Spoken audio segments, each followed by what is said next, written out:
It starts with a simple question and ends in objective reality. Through our journey from there to here, we find one another and ourselves. And as the next 24 hours breaks free from our last, we gaze onward in reflection of the day. Come to your own conclusions. Stay vigilant. Welcome to the Daily Wrap-Up.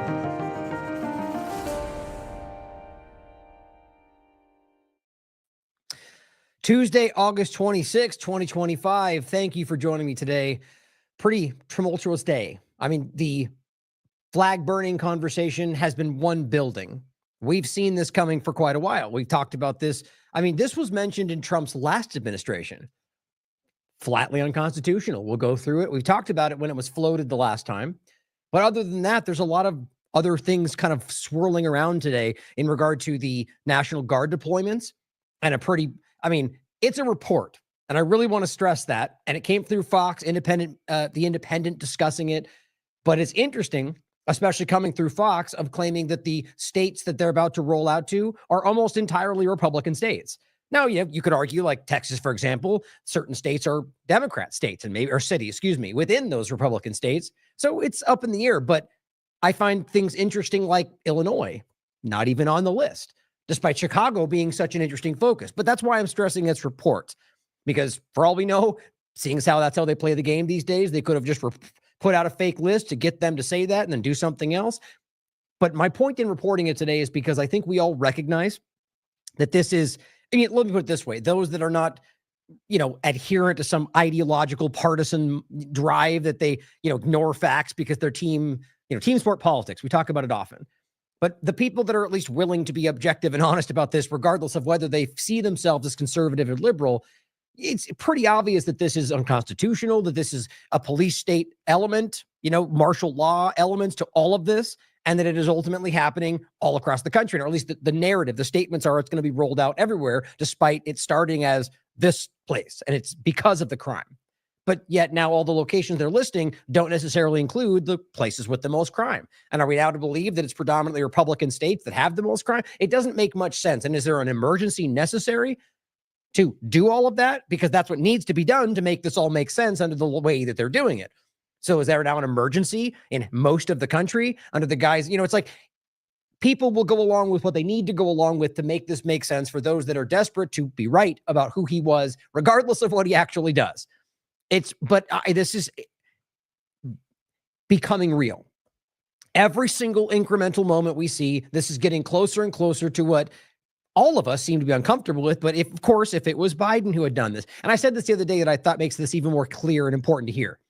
Hypothetically speaking, I'm just as critical as you guys remember of Biden or Obama, very much so. And if you watch consistently, we are equally they're all criminals, and we do hold it the same way. But of course, we're seen today as being, against this person, even though it's, all of them in the same way. But take a Biden, for example. Again, my point is, I know they're all criminals. I see them the same way. But hypothetically, if Biden had done this exact same thing, to a T, the exact same thing for the exact same reason. And again, in a hypothetical point, he meant it.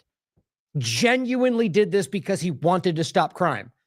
As well as I, even if they knew that he meant it for that reason, they would still call it martial law. Most importantly, the people that are saying this isn't, regardless of whether it is at the top, those ones are going to say anything they do is the worst thing in the world, even when it's not. And they're going to say whatever he's doing is the best, even when it's not. But there's a lot of people in that middle ground that are stuck in this spot where they would very much so be criticizing Biden, even with that justification, even if he meant it, and now are somehow going along with it. And I'm just baffled by that. And we'll get into some points around this that and I got a lot of pushback today on a platform that I know is not the real picture of what's going on in the world, but I don't have the same opinion most seem to about what people are like in this country. I have a much higher opinion of the general intelligence, of the empathy and the compassion of people in this country. I think there's easy ways to see that, but I always get pushback from it. My point is, I just don't think by and large, that we are this easy to manipulate, that we are this stupid and manipulate. I think it's that we are being framed a different way and then people fall for what that framing looks like. And by nature, the human species, we're herd animals, guys. We follow the crowd by and large. We should really try to work away from that. I've made it my lifelong mission to not be like that. But the point is that we need to recognize the framing like during COVID, where they made you all feel like everyone's alone and we're all individual. Nobody saw it but you. We know that's not true. So right now, stop falling for the framing, right? You are in the majority if you're seeing what this is, calling this out, aware of the genocide, the obvious things happening in the world. But we're going to talk about a lot today in regard to some health points that I'm always trying to keep aware of, the development of the health tracking systems and what else is going on. I think that's important to keep an eye on, as well as a development of the Maxwell story that I wanted to make sure we saw that I did think was interesting. Obviously, we're going to talk about the unconstitutional order from Trump. Now, we'll get into the nuance, which is right to point out that it doesn't necessarily seem like you could frame it that he doesn't necessarily make it illegal to burn the flag in that executive order. You could make it sound, that's one way to frame it. I think it's quite obvious that it's about trying to sidestep the obvious unconstitutional nature of what they're trying to do. And we already have evidence of people being arrested for burning the flag. We'll get into what it means, the way they're trying to sidestep it by saying it's not about the flag burning. That's fine. That's constitutional. It's what it causes. It's the chaos that's around it or what people do because of it. Or, okay, now we're back to the same old thing, fire in a theater, whatever else. Everybody else, the way they do, the way they respond is your fault, or that there's other legalities, right? You can't burn things in general in this location. Okay, fair play, smart move to try to make it about something that's already the reality. But my point is, that it will be applied in ways that are broad, like they've been doing the entire time. By just simply saying that that's the way they carve this out, they'll go after anybody burning a flag and just try to fit it into that narrative like the left and the right do all the time. We'll go through this whole point, the important conversation that this is and what it's building toward and already happening. We'll talk about the continuation of the martial law point, and as we mentioned, about the rollout and where it seems to be going. We'll also be talking about some updates around Abrego Garcia that I think are important. You probably already seen these circulating, but I wanted to give you my take on this and some important points we've made before with documentation, so you have them in your hand as this conversation bubbles back up, and the insanity of like the White House own Twitter account posting an MS-13 picture of him, even though their own evidence they presented now proves that's not the case, or at least that the evidence they have does not in any way show that. Or the human trafficking claim. Trump just personally called him a mauling, wife-beating monster. And the only thing they have on that is that there was a call made about domestic dispute. They showed up. They then said there wasn't a problem and they left. Now, of course, could they be hiding it? Obviously. Anybody objective could consider that. But that's not the evidence that the claim that he is a wife-beater based on that is wildly dishonest. Especially coming from a lot of people that probably have quite a few of their own domestic disputes on their own record, but it's all hypocrisy. But we'll go through why that's important now and how it relates to the bigger conversation and some other points around immigration that are going to probably blow your mind.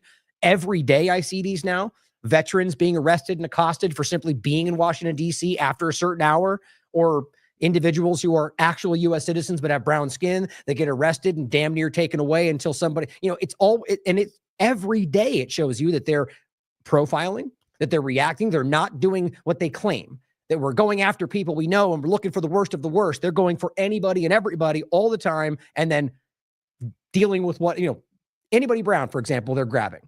In most cases I can see. And then dealing with the fallout afterward, or, drilling them about whether they're U.S. citizens. It's pretty alarming. And some points about Israel and some foreign policy. Some of these things toward the end, it seemed how much time we take to start. We may have to push them off to another show, but all of that hopefully today. So let's start with some points that I do think are very important around, really as usual, kind of some table setting points, but also partisan stuff and some different things that I think are important to kind of discuss. Usually, as I have been doing lately, a lot of these opening points, you'll tend to note, like you'll find a point during the show where you go, okay. That's why that makes sense. And I don't often point it out, but I like that. It's important. A lot of what I try to do on my show is not just to go bluntly say the thing that I need, to hopefully make you connect that dot. So it's not just you repeating what I'm saying, but so you understand why that makes sense. And I try to do that in some ways. It's not always as well put together as that, but I do my best to do that. And so some of these points you'll hopefully be remembering as we go through the show. I think that's important to think about. This one is a good one to start with. And this is kind of what I was saying when I was opening a little bit there, which is Well, first, the Sal the Agorist. And this is about the intel point. There will always be people that try to, brush this off as, oh, he's just being a businessman, or he's just, which is probably what he's doing. It's probably how he thinks about this. Regardless of the way you make this make sense, it is dishonest. It's coercive, especially as the president of the United States of America, especially when you're doing that from a government position and strong-arming a company like Intel to give you 10% stake in a company. That's just fascism, guys. We all know that's not how this is supposed to work. Okay, the point, though, is that the way he said something to get this position, and then once he got what he wanted, how it changed. It's just simple dishonesty. And that either means one of two things. Either he lied to begin with, or he doesn't care about the thing he said now that he got what he wants. This is not what should be, what's the best way to say it? It's dishonest, clearly. It's borderline criminal, but it's also not what we like. If you're going to raise a child, you don't want to raise them to do things like this. You want to teach them how to be honest. I'm failing on the word that I'm looking for here, but you just know that this is the lowest common denominator. This is the kind of thing that we all would look at in other contexts if it wasn't somebody you supported and be like, yeah, that's a grifty, manipulative person that we don't have a high opinion of. Here's what he says. The CEO of Intel is highly conflicted and must resign. Try to force this person out of their position, regardless of what you think about the bigger idea. So right there, either he means that or he's saying that to get something, because here's what he says 2 weeks later. It's on the 7th and the 22nd of August. Then he says, it is my great honor to report that the United States of America now fully owns and controls 10% of Intel, which they had a slightly different framing of that, which kind of always seems to be the case with Donald Trump.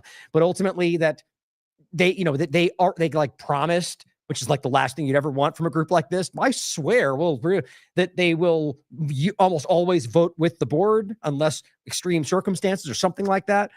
I just doubt that'll ever go their way. But the point is, it seems like they're just, is this about fixing something or changing something or just gaining for yourselves in your inner circle? How does this help America? Right? Of course, there'll always be anything that they do, Trump will then be like, we did that. It's mine. I'm better. I brought all the hostages back from Israel, just lying about everything to gain credit, even when it's a horrible situation. But he goes on to say, I negotiated the deal with Lip Bhutan, the highly respected chief executive officer of the company. Okay. So he's conflicted and must resign. And then when you get something, now he's the highly respected because now, it's a small point, guys. I mean, really, it's not a small thing, but it's a small point to understand how willfully deceptive these people are. This is what a sociopath does. Oops, I didn't do that. I bumped my keyboard. This is what a sociopath does. I mean, I really want to stress that. This is manipulative. Anyway, you get the general point. There's still a word that I'm looking for that I can't grab right now, but it says, I wrote, I just don't believe most Americans are this stupid or this easily played. It's crazy how many people below are like, where are you? We all see it. You're missing something. Pay attention. Everybody seems to, at least on this platform, which I'll make a point about next. But truly, this is a very, very, very obvious thing. So my point is not that people are choosing to be okay with it, but those that are like swayed or played or go along with it like something happened. I don't believe it's happening. I think you're either okay because you've chosen to be on his side, the majority, or you see it. And you think it's disgusting. You can still think that and choose to side with him or whatever. But the grouping in the middle that fall for that, I don't believe that's very large. And I think that says a lot about what's being framed. But this person says most people are not on Twitter. People on Twitter are stupid and easily played, which, well, it's a good way to evolve that. Okay, maybe it's not the whole world or everybody in the country, but it's the way this platform gives you that impression. Didn't we just talk about that? The way that everybody else sees the team sport politics screamers and then pretends that's what all conservatives are. I don't believe that. I have a point about that later about Nick Sorter, but you got to start calling out these pretenders because they frame themselves as them representing all conservatives. And I really don't believe that's the case today. But think about it like this, the framing through Twitter, right? And so, okay, good point. Die Host is the name, I guess. Dig Day from this year, April 30th, says with 600 million monthly active users, let's dispute 530, 650. It's weird how they get different numbers, but I know it's fluctuating. But 600 million generally of active users. Okay. Right now, and again, it's always going up. Current world population, which is what we're talking about since it's a global app, 8,240,000,000, give or take. Again, some change. Yeah, some change, 2 million more. The point is that is a very, very small fraction of the people on the world. And yet we tend, as kind of a reflexive thing, to look at these platforms or the media that's covering it as if it represents everybody. I think that's a good thing to think about. It really, really, really does not. But they do know that we look at it that way in some cases, and they play that. Whether that's corporate interests, whether that's advertisers, whether it's the government, the people that have an interest in convincing you of anything, use things like that. I think that's a good starting point to think about as we go forward today. Now, other points I think are important just to mention, because right now, one of the bigger things of today's show is just this ongoing constitutional crisis, which is insanely obvious right now. And it's all over the place. Trump is feeling like almost emboldened by, I mean, I don't know, the yes men that circle him and go, whatever you're saying is the greatest all the time in his room, in the Oval Office. Like, people treat him like he's a 5-year-old in that room. It's very weird. Even the way they talk to him is like, and I'm not trying to suggest that they think he's a child, but it's like, it's like this. They're so willing to just be like, you're the best, you're the greatest. It comes across almost like you're patronizing him in a way. But you guys you know what I mean. You can see the way that they act around him. It's very different. And that I'm even in other situations. And nonetheless, the point is always for me is that they're all doing the same things. This is just his flavor of how he does this. And it was clear from the last administration. In one way, it's good because it's very obvious. Another way, it's dangerous because he's like rapidly rushing through things that usually they're more delicate with, I guess. But here, my point largely was just that here's an example of something, Benny Johnson cheering on another thing that shouldn't be something we cheer about the auto pen pardons. Now, to be clear, again, before the larger point being that all these things, all of these actions are just him feeling emboldened and doing things that, or, whether it's the flag burning discussion or, in that case, arguing he can just dictate certain, you'll go to jail or you get the death penalty for this if you do this here. He doesn't have the power to do any of that. And whether or not that happens or not's a different question, right? He doesn't have the power to do a lot of stuff he's doing right now, doing it anyway. And many people aren't stopping him. The courts in many ways have pushed back. Congress seems to be completely checked out. There's been 15 things he's done that are impeach worthy, but so too have there been a lot of other things in every other president too. But I'm just saying right now, it's obvious that they're just doing nothing in some of the most extreme actions I've seen from a president in the context of constitutionality. So here, he's talking about the auto pen thing. Now, my point is that clearly, my opinion about people like Fauci and the rest. These are criminals. And frankly, I think it's insane that you can give somebody a pardon for the things that may happen in the future. In fact, that's not valid. I would agree with that in that context, but not because of what he's pointing out here. I think this is creating, again, it's pretty much the thing we've been talking about since COVID, that if they're building us to a point to where everything means nothing and nothing means everything in any point in time, meaning that it's up to them. You don't know because it's what they say that day that challenge. There's no consistency. Most people in that position just they check out. Well, maybe I'm not a politician. Maybe I don't understand. Same thing I did to people with science and COVID-19.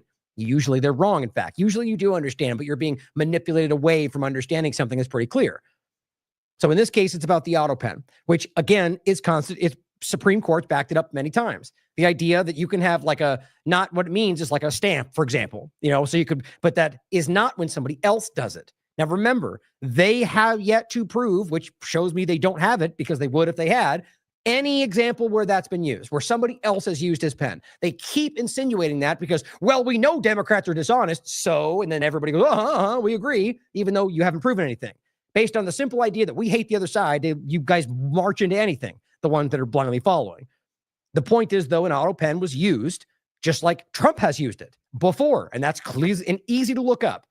So now he's saying all those pardons have to get some very bad people, very unpatriotic people, very evil people, like plenty he's done. Plenty of horrible people he's pardoned because they're partisan. Many examples of people, whether Israel related or things in this country. I'm not even talking about January 6th. I'm talking about plenty of people you can discuss that are very bad people. It's the same thing. They're all doing the same things.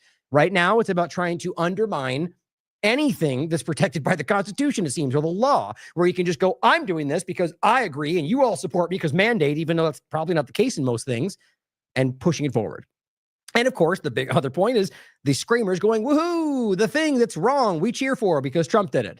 If Biden did the same thing, every time, the answer. Even if it was the right thing for the right reasons, they would be like, Biden bad, and it's not, it's the same thing every time. And this is all over the place. This is about warp speed to do a few points about health that I think are important.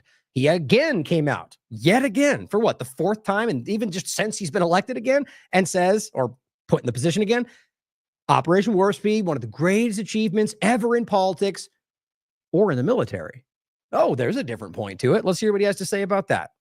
Despite COVID, which was a very unfortunate situation for the whole world, we did a great job with it. Never got the credit for the job we did. Do you ever notice, by the way, that he is incapable of doing anything without praising himself? That's not my opinion. Watch. He'll be asked about things in regard to Israel, and he can't help but pray. Like we'll get to it at the end if we have time. The bombing of the Nasir hospital again, the 8th time, and he asked about that. I'm not even sure, but I got all the hostages out. It's all me. We need the credit. You ask about a genocide and people being murdered, and your next thing is to go, I did good things. I mean, that's what sociopaths do. Pay attention. But here's what he says. Which was a very unfortunate situation for the whole world. We did a great job with it. Never got the credit for the job we did. Operation Warp Speed, people say, is one of the greatest achievements ever in politics or in the military. So note, always hyperbolic. People say whatever he wants you to think that day. Usually they don't say that, like in this case. Plenty of examples like that today. People like, everyone in Chicago is telling me they want this. Probably not. They just lie to you all the time. It was almost a military procedure. Never in politics or in the military, because it was almost a military procedure. But everybody, including Putin, said that Operation Warp Speed, what you did with that, nobody can believe it. How much you want to bet Putin didn't say that? I mean, just for fun. I'm not saying I know that for sure. Genuinely would get what you want to actually bet. Let's do it. I'm willing to bet you anything he didn't actually say that. But it doesn't matter, right? Because it's simply, if Putin says he didn't, no one's going to talk about it. It just doesn't matter. But that's what they all do, right? Maybe with the exception of Biden, because he couldn't even tie his own shoes because he was so checked out. But the point is, they all do. You look back as far as you want. But I just think that's hilarious. The same thing like when he first got there, they all said, please, Trump, please make a deal. And then it turned out he lied about all of that. I brought that up many times because it's easily proven. And we did a great job, but it was a horrible, horrible pall over our country. We had a very dark cloud over the world. That was a very, very bad. We had a very dark cloud over the world. All over our country. We had a very dark cloud over the world. That was a interesting framing. Very, very bad thing that came out of Wuhan, which I said it came out of Wuhan. That's where it came from. Yeah. And China suffered greatly, but everybody did. But we did a good job with that, as good as you can possibly do, and we came back, and now we're stronger than ever before. Yeah, great. Stronger than ever before. Everyone everywhere says that's the greatest thing ever. All my base loves Operation Warp Speed. That's the best thing ever.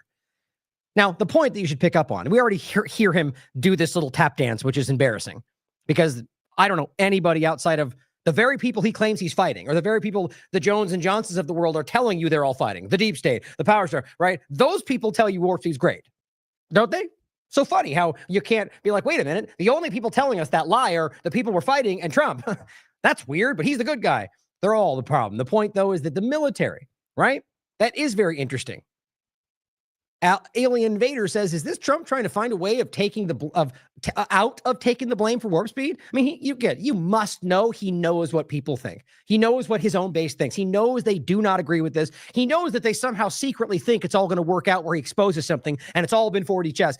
Maybe this is a work to kick it off to somebody else after he already kind of took credit and continues to claim his legacy around it, but then eventually go, but the military really did it. You know, I was only famous for the things that made it all work, but I didn't know it was bad. You could totally see that coming. Like he's done with everything else. With USAID, it was always, while it was happening, that's Rubio's thing. It's Rubio's thing. But now he takes credit for it. Or, it's always how that works, because I think he's a weak person in that regard. He's afraid to take credit as a leader, but wants all the benefit from it. Overall, I can see that working out. Is he going to put the blame on the military once they pull the jabs off the market? Maybe, because you have to realize that's also being driven from their side. And I agree with it. It should happen. Completely get rid of those things. But they're sprinting in the direction of self-amplifying shots, which is the reality now. So I think what might happen, they might shift into that direction, and while claiming it's not the same thing, and then remove the older ones that they can while still allowing Arcturus and Amplitude to make them. They're lying to you. but then simply claiming that but it was their fault. You see how that might connect. Just an interesting point. And I'll put this together or in the show notes. Trump admin leans into self-amplifying.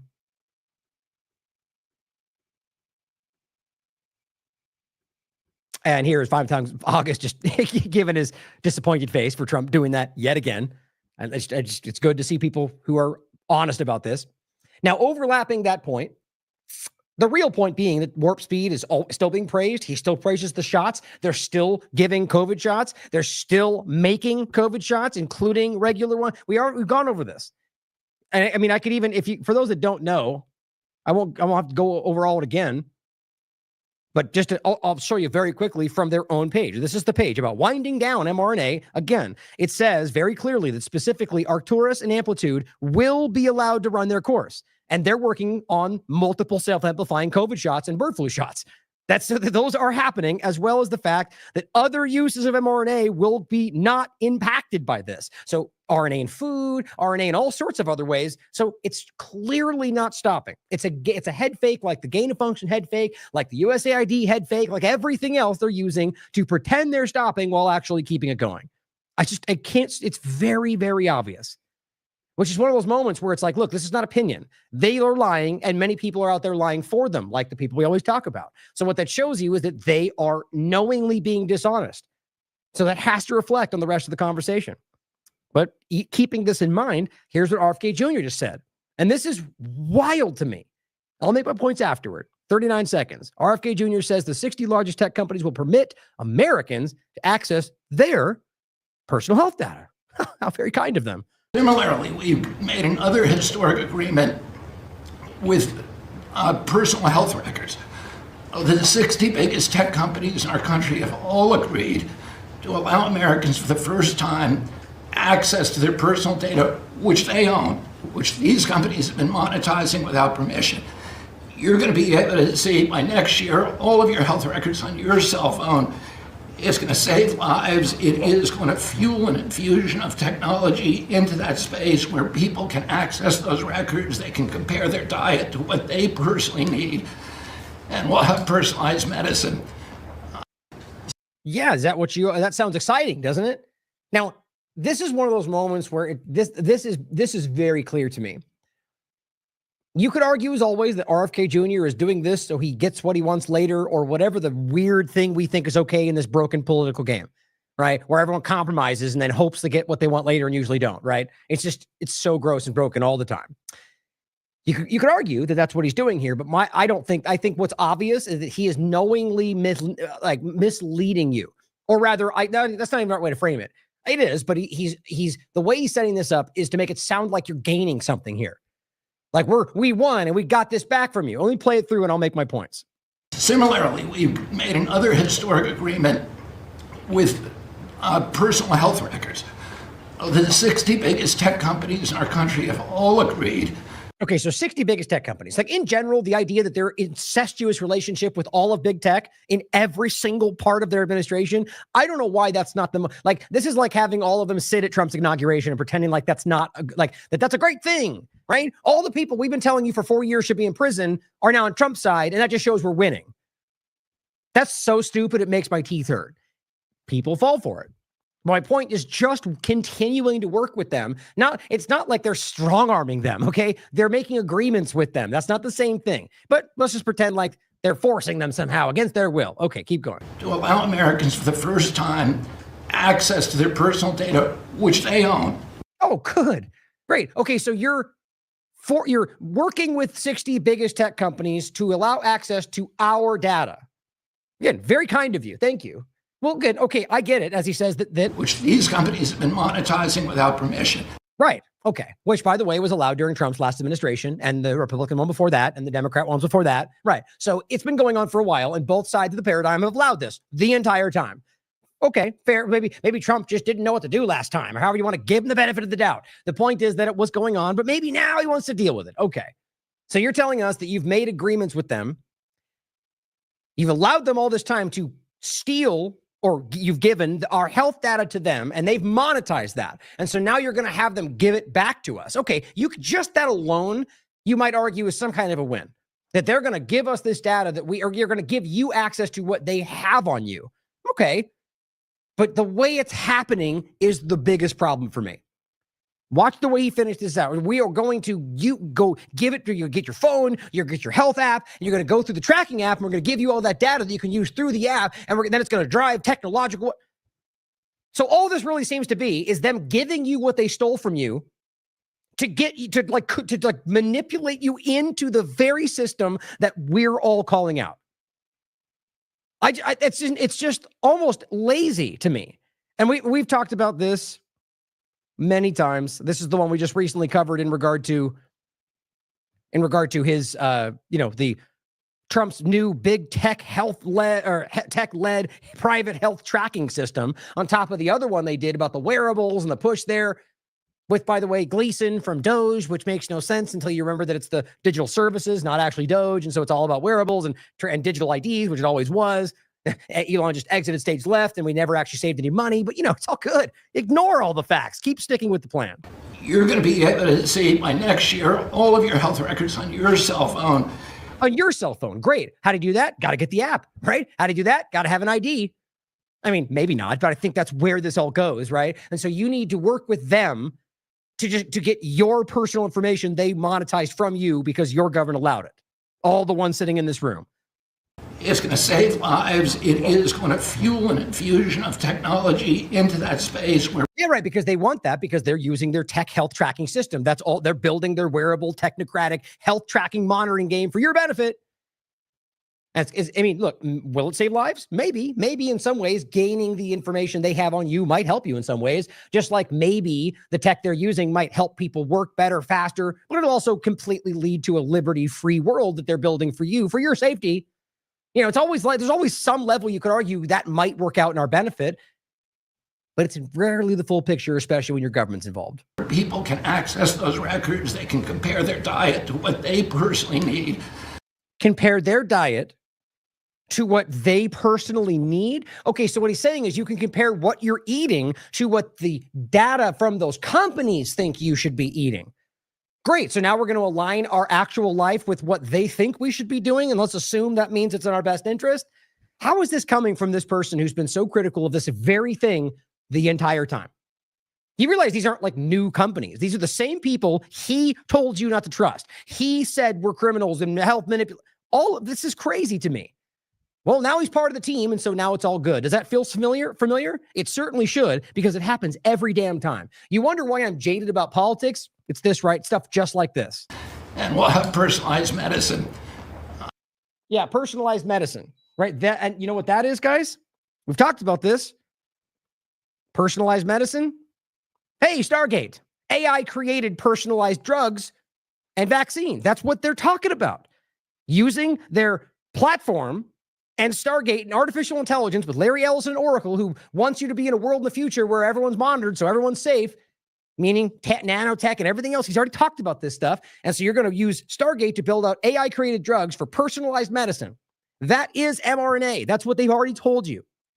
So I still don't understand how the phasing out mRNA plan works with Stargate. They haven't mentioned that, and Stargate is provably not stopping. It's still, at least right now, is still in effect. They haven't really done anything that you can prove just yet, but it did not go away. I don't understand how you could go away from a $500 billion thing that you've already begun to roll out with OpenAI, Oracle, and SoftBank, and everyone else involved. So again, I'm of the mind that that's a major manipulation right there.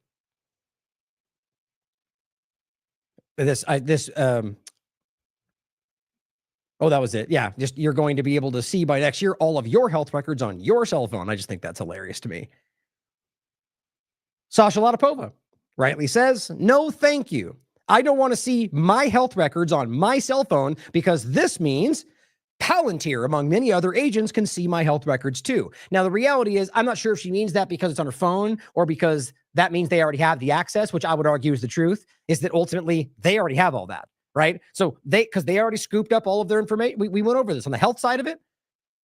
I knew I should have saved that article. There was an article that I was looking at that was about all the data just on the health side that they have access to through HHS. And it's like 7 different agencies and all. It's insane. But what we now know is more, the specific point is more important now, but the broader point is that it's just everything, right? All the data, what the government has on you, they have access to. And so does Israel because of the memorandum of understanding around all their AI training, which is just over the top for me. But that's the truth. Oops, forgot this. There we go. So I agree. No, I don't want that. I don't want this to be, I don't want to recognize that they, but I think the way that this is showing it is that it's already too late for that. But her point is we shouldn't be okay with this. And she says, I will never participate in this. And I agree with that. I go to a private practice which does not submit health records into any databases. Okay, so that's why that makes sense. And the only 3 times I visited my PCP in the past 5 years were for athletic performance testing.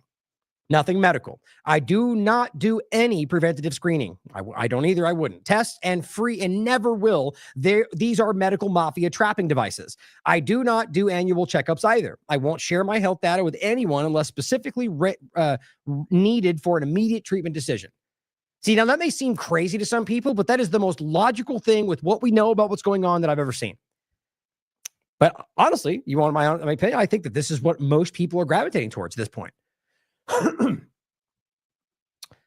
And then, of course, again, this is not new, right? The Palantir Panopticon and Trump's new big tech-led private health tracking system, right? So is it confusing? They roll this out and tell you that that's what's Google and Microsoft, by the way, which is completely infiltrated by Israel. We just went over that. And now those are the ones he just told you again are going to be giving back your data, probably with tracking devices, probably with, I mean, we really can't scoff at this stuff. It is so in your face. It's embarrassing to ignore, with even with Waltz and the Signal telemessage app thing in the Congress or in the White House. These things are all over the place. So why wouldn't we assume this is going on in this same position, whether Israel or somebody else? We shouldn't assume anything, but we should consider that these things are happening because the evidence is there. Now, Shannon Joy, on top of all that, pointed out something I think is important to remember, and this just speaks to the larger point again. The claims of things that aren't actually what are going on. She says it appears that research using aborted baby fetal tissue and organs is still funded despite the election of Donald Trump. Think about how wild that is to what all of the claims and all the momentum, all the pushback, and here we are. And you could look into it for yourself. There's plenty of evidence about this. And on top of that, this isn't, damn it, there was one more. I did that the other day too. I somehow accidentally closed one of these things. Shoot. Oh, well, the point I was simply going to make is that clearly, and there is a lot of ongoing research in this direction, just like the point I made about with USAID and the circumcision for AIDS prevention. They made that big point, which I also think is ridiculous that we're funding anything like that anywhere, but it's still happening. To this very day, it's still, you can look it up on USA Spending, multiple locations in Africa. Now, that's not about whether, the point's not about whether you think it's good or bad or whatever. I disagree with it for many reasons. My point, though, is that they claim that was so outrageous. Look at the kind of things the Democrats were funding, and you could prove it's still happening. And you can prove that there's many examples of climate change related things happening all over the world under this administration. I brought this up 4 times in different shows already. Just bringing it back up to make that point because it shows that you are being lied to. It also shows you that just like make the point about pronouns and whatever else, the political narrative used to justify an action, right? So at that point, they were using all this claims of, woke culture, DEI, and whatever to use that. And really, in many cases, it was just getting the foot in the door for regime change, something like that. The narrative changes, but the agenda stays the same. And so it's the same idea with all this stuff, right? In those cases, I argue it's because they work for whatever they're trying to accomplish in those areas, not that they truly care about circumcision. It's so obvious. And this is one more example of something that they're lying to you about, which, by the way, is pretty offensive when you understand where they're coming from about it. Now, this is just hilarious to me because we were talking about this on AM Wake Up this morning, the whole Cracker Barrel thing. I made fun of DC Drano for making this whole big thing about BlackRock and Vanguard. That's why they changed the name of the label. Sure, maybe. But what's funny to me is that you have such a big problem with BlackRock when it comes to Cracker Barrel. But, don't worry about the fact that it's Larry Fink and BlackRock are inside Trump's inner circle last time and this time very publicly, or that BlackRock and Vanguard are two of the top 3 shareholders of Rumble, which you love, but don't talk about that. Or that BlackRock funds Twitter and Elon Musk and overlaps with Teal. But no, those things are, it's nothing. Cracker Barrel, that's the real story. It's pathetic. So here's the White House. This is actually today. Go woke, go broke. And it's just so sad because it's like, yes, I agree. This is stupid. The idea, and he changes the logo for the podcast to say America First with Trump's picture on it. It's just kind of sad. I honestly don't even think people recognize. I believe it means like the crackers and they had in the big barrel and not necessarily the white guy in the picture. But I think what's funny is that it's ultimately just another ridiculous thing that's pretty meaningless.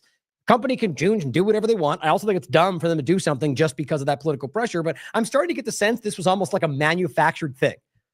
Like but because it just seems so, it's quite irrelevant to even ask that anymore. But Trump came out and said they should go back to the old logo on the White House Post, because that's what's really important, right? Jason Bassler says, we've got deep state swamp creatures at the helm, engineering digital control grids, and people are freaking out over a logo redesign. He says, whatever conservative America is talking about, what every conservative America should be talking about. Now, again, I'm not saying, I mentioned in like any number of small things to start the show and talk about, but I'm talking about people, and look, you can talk about whatever you want. It's more about making the point that this is what they're over focusing on, not just that they're talking about it. But they're, almost, and I'll make a point about this with the next post. So I think this is funny to me that this has become such an over focus for obvious reasons. And so I went on to look and I'm like, what are some people that, like, for example, were really adamant about like human trafficking or Epstein or any number of things that are really in the conversation right now. And I went to look and I'm like, well, I'm just curious. Are they mentioning like, right? What are they talking about right now? And I thought to myself, because I actually did like a rally and I did a speech. I think it was the very first one I did way back when Franklin and Robbie Starbuck and his wife were there and they talked a lot about that. I just remembered there's somebody that was really adamant about that. And I haven't seen anything post anything, I think that's just because the algorithms today, it's weird how they shove things in your face and sometimes they don't, whether you're following it or not. But I said, okay, let's look to see what he's talking about. And I looked and I said, what do you know? And honestly, I didn't intend to make it a point about him. It was just because that's the first one that jumped to my mind. And it really is like the best possible example. This is a new one. I didn't see this. Okay, Cat Turd and talking about woke ideology because they just are right now going like, look back to 2020, look back to that time. All the things that are really, aren't even really the bigger focal point right now. But Newsom, Cracker Barrel. This one is about Cracker Barrel. This one is about Cracker Barrel. This one is about Cracker Barrel. This one is also about Cracker Barrel. This one is also about. I'm not joking. For the podcast, it's like exclusively Cracker Barrel. Isn't that insanely stupid? But on top of that, you can scroll. I don't see many posts about Epstein or any of this stuff, right? So it's just it's very strange to me that the over focus when, and you could take that for what you will. Maybe that's just what it happened to be that day. But I wonder why, when you have such an obvious conversation that should obviously matter, especially for things you focus on, that it would be something like Cracker Barrel that takes the focus. My opinion. But then, of course, it all works out in the end because Cracker Barrel reverses course and sheds a new logo. That's my point, guys. Doesn't that feel a little bit like, almost like they did this in order to have it come back and then be like, we did it, we're winning, Trump's the best, because he did something that basically means nothing for anybody other than a political point. You know what? Genuinely ask yourself that. I have no idea. I'm not saying I know anything about whether they did, but doesn't it feel a little bit odd the way this all went down? At least ask those questions. Now, let's get into things that matter. This one's interesting to me. And this is just a follow-up from before, not even to say that this is the story today. There's plenty of other things we're going to talk about that I think are much more important. But the ongoing kind of cover-up of the Epstein story is not a new story, but it is very important. It is obvious. And I just wanted to make this really clear about this point. It seems to be almost like selectively ignored for the obvious reasons. Maxwell, this is on the 22nd, in the transcript, in the conversation, denies that Trump or Clinton were involved in the crimes of Epstein. Trump or Clinton. Okay. I don't know why anybody would take the testimony of a convicted human trafficker as face value. It's got to be pretty silly and stupid to do that. But guess who? Many people are doing that in the Republican side. Jim Jordan came out and was like, that means he's innocent, basically, paraphrasing. Very weird thing to do, because typically when a convicted pedophile or whatever you want to call them, because there's all, in earnest, I think that term doesn't even technically apply to what we're on, but they're sexual predators. They abuse children, whether or not they're in that age range that would make that word apply. The point is they are very clearly that problem, and the different varying ages for sure, probably still that one as well. And that kind of person would be an opinion that you then go, yes, that means, if she likes him, then Trump's a good guy. Very weird. But the point is important. If you are right now claiming that Maxwell's testimony about Trump vindicates him, right? If you're saying she said that, that means he's innocent, then you're also claiming that Clinton is innocent too, right? The logic is exactly the same. So I said, enjoy that. Blind support for those in power will always blow up in your face. Because I think the obvious point here is that this is either her appealing to power on every side to try to gain what she's already gotten, her proffer deal, her, if she's not going to be, I mean, it's pretty clear that they already made an agreement. And she's in Club Fed. And they float stories about how in danger she is. Maybe not. Either way, nothing's happening. Nothing. Oh, yeah. What happened? I thought Obama was going to go. Didn't Jones tell us Obama was going down for sure? Where's that? I'll talk about that later. The point is that this is obviously, contradictory. If you're looking at this and you are absolutely convinced that Bill Clinton was the criminal and not Trump, then how do you make sense of this? Why would Trump and them convince them to say that? Or did she say it out of her own accord? Is she lying about everybody? Very interesting to me. It speaks volumes. I think the obvious point is they're all on the list. They're all comparable. They're all compromised. And I think that's the larger point of why it all works that way. And I think, if they had it, they would have released it about Trump. Well, not if they're all on it. Not if they're all criminals. Not if they're all working on the same team. However you want to look at it. Very logical. And you know that. Now, U.S. House Committee requests Epstein birthday book.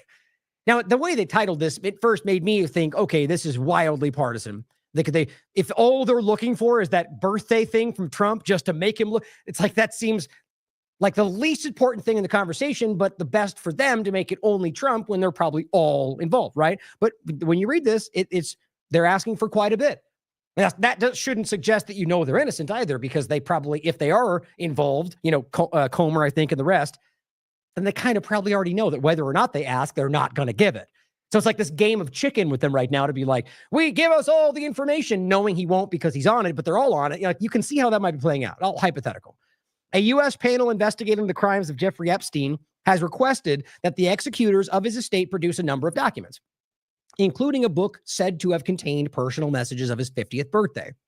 A lawyer for the Epstein estate confirmed receipt of the request and said executors would, quote, comply with all lawful process in this matter. And that includes the committee's subpoena.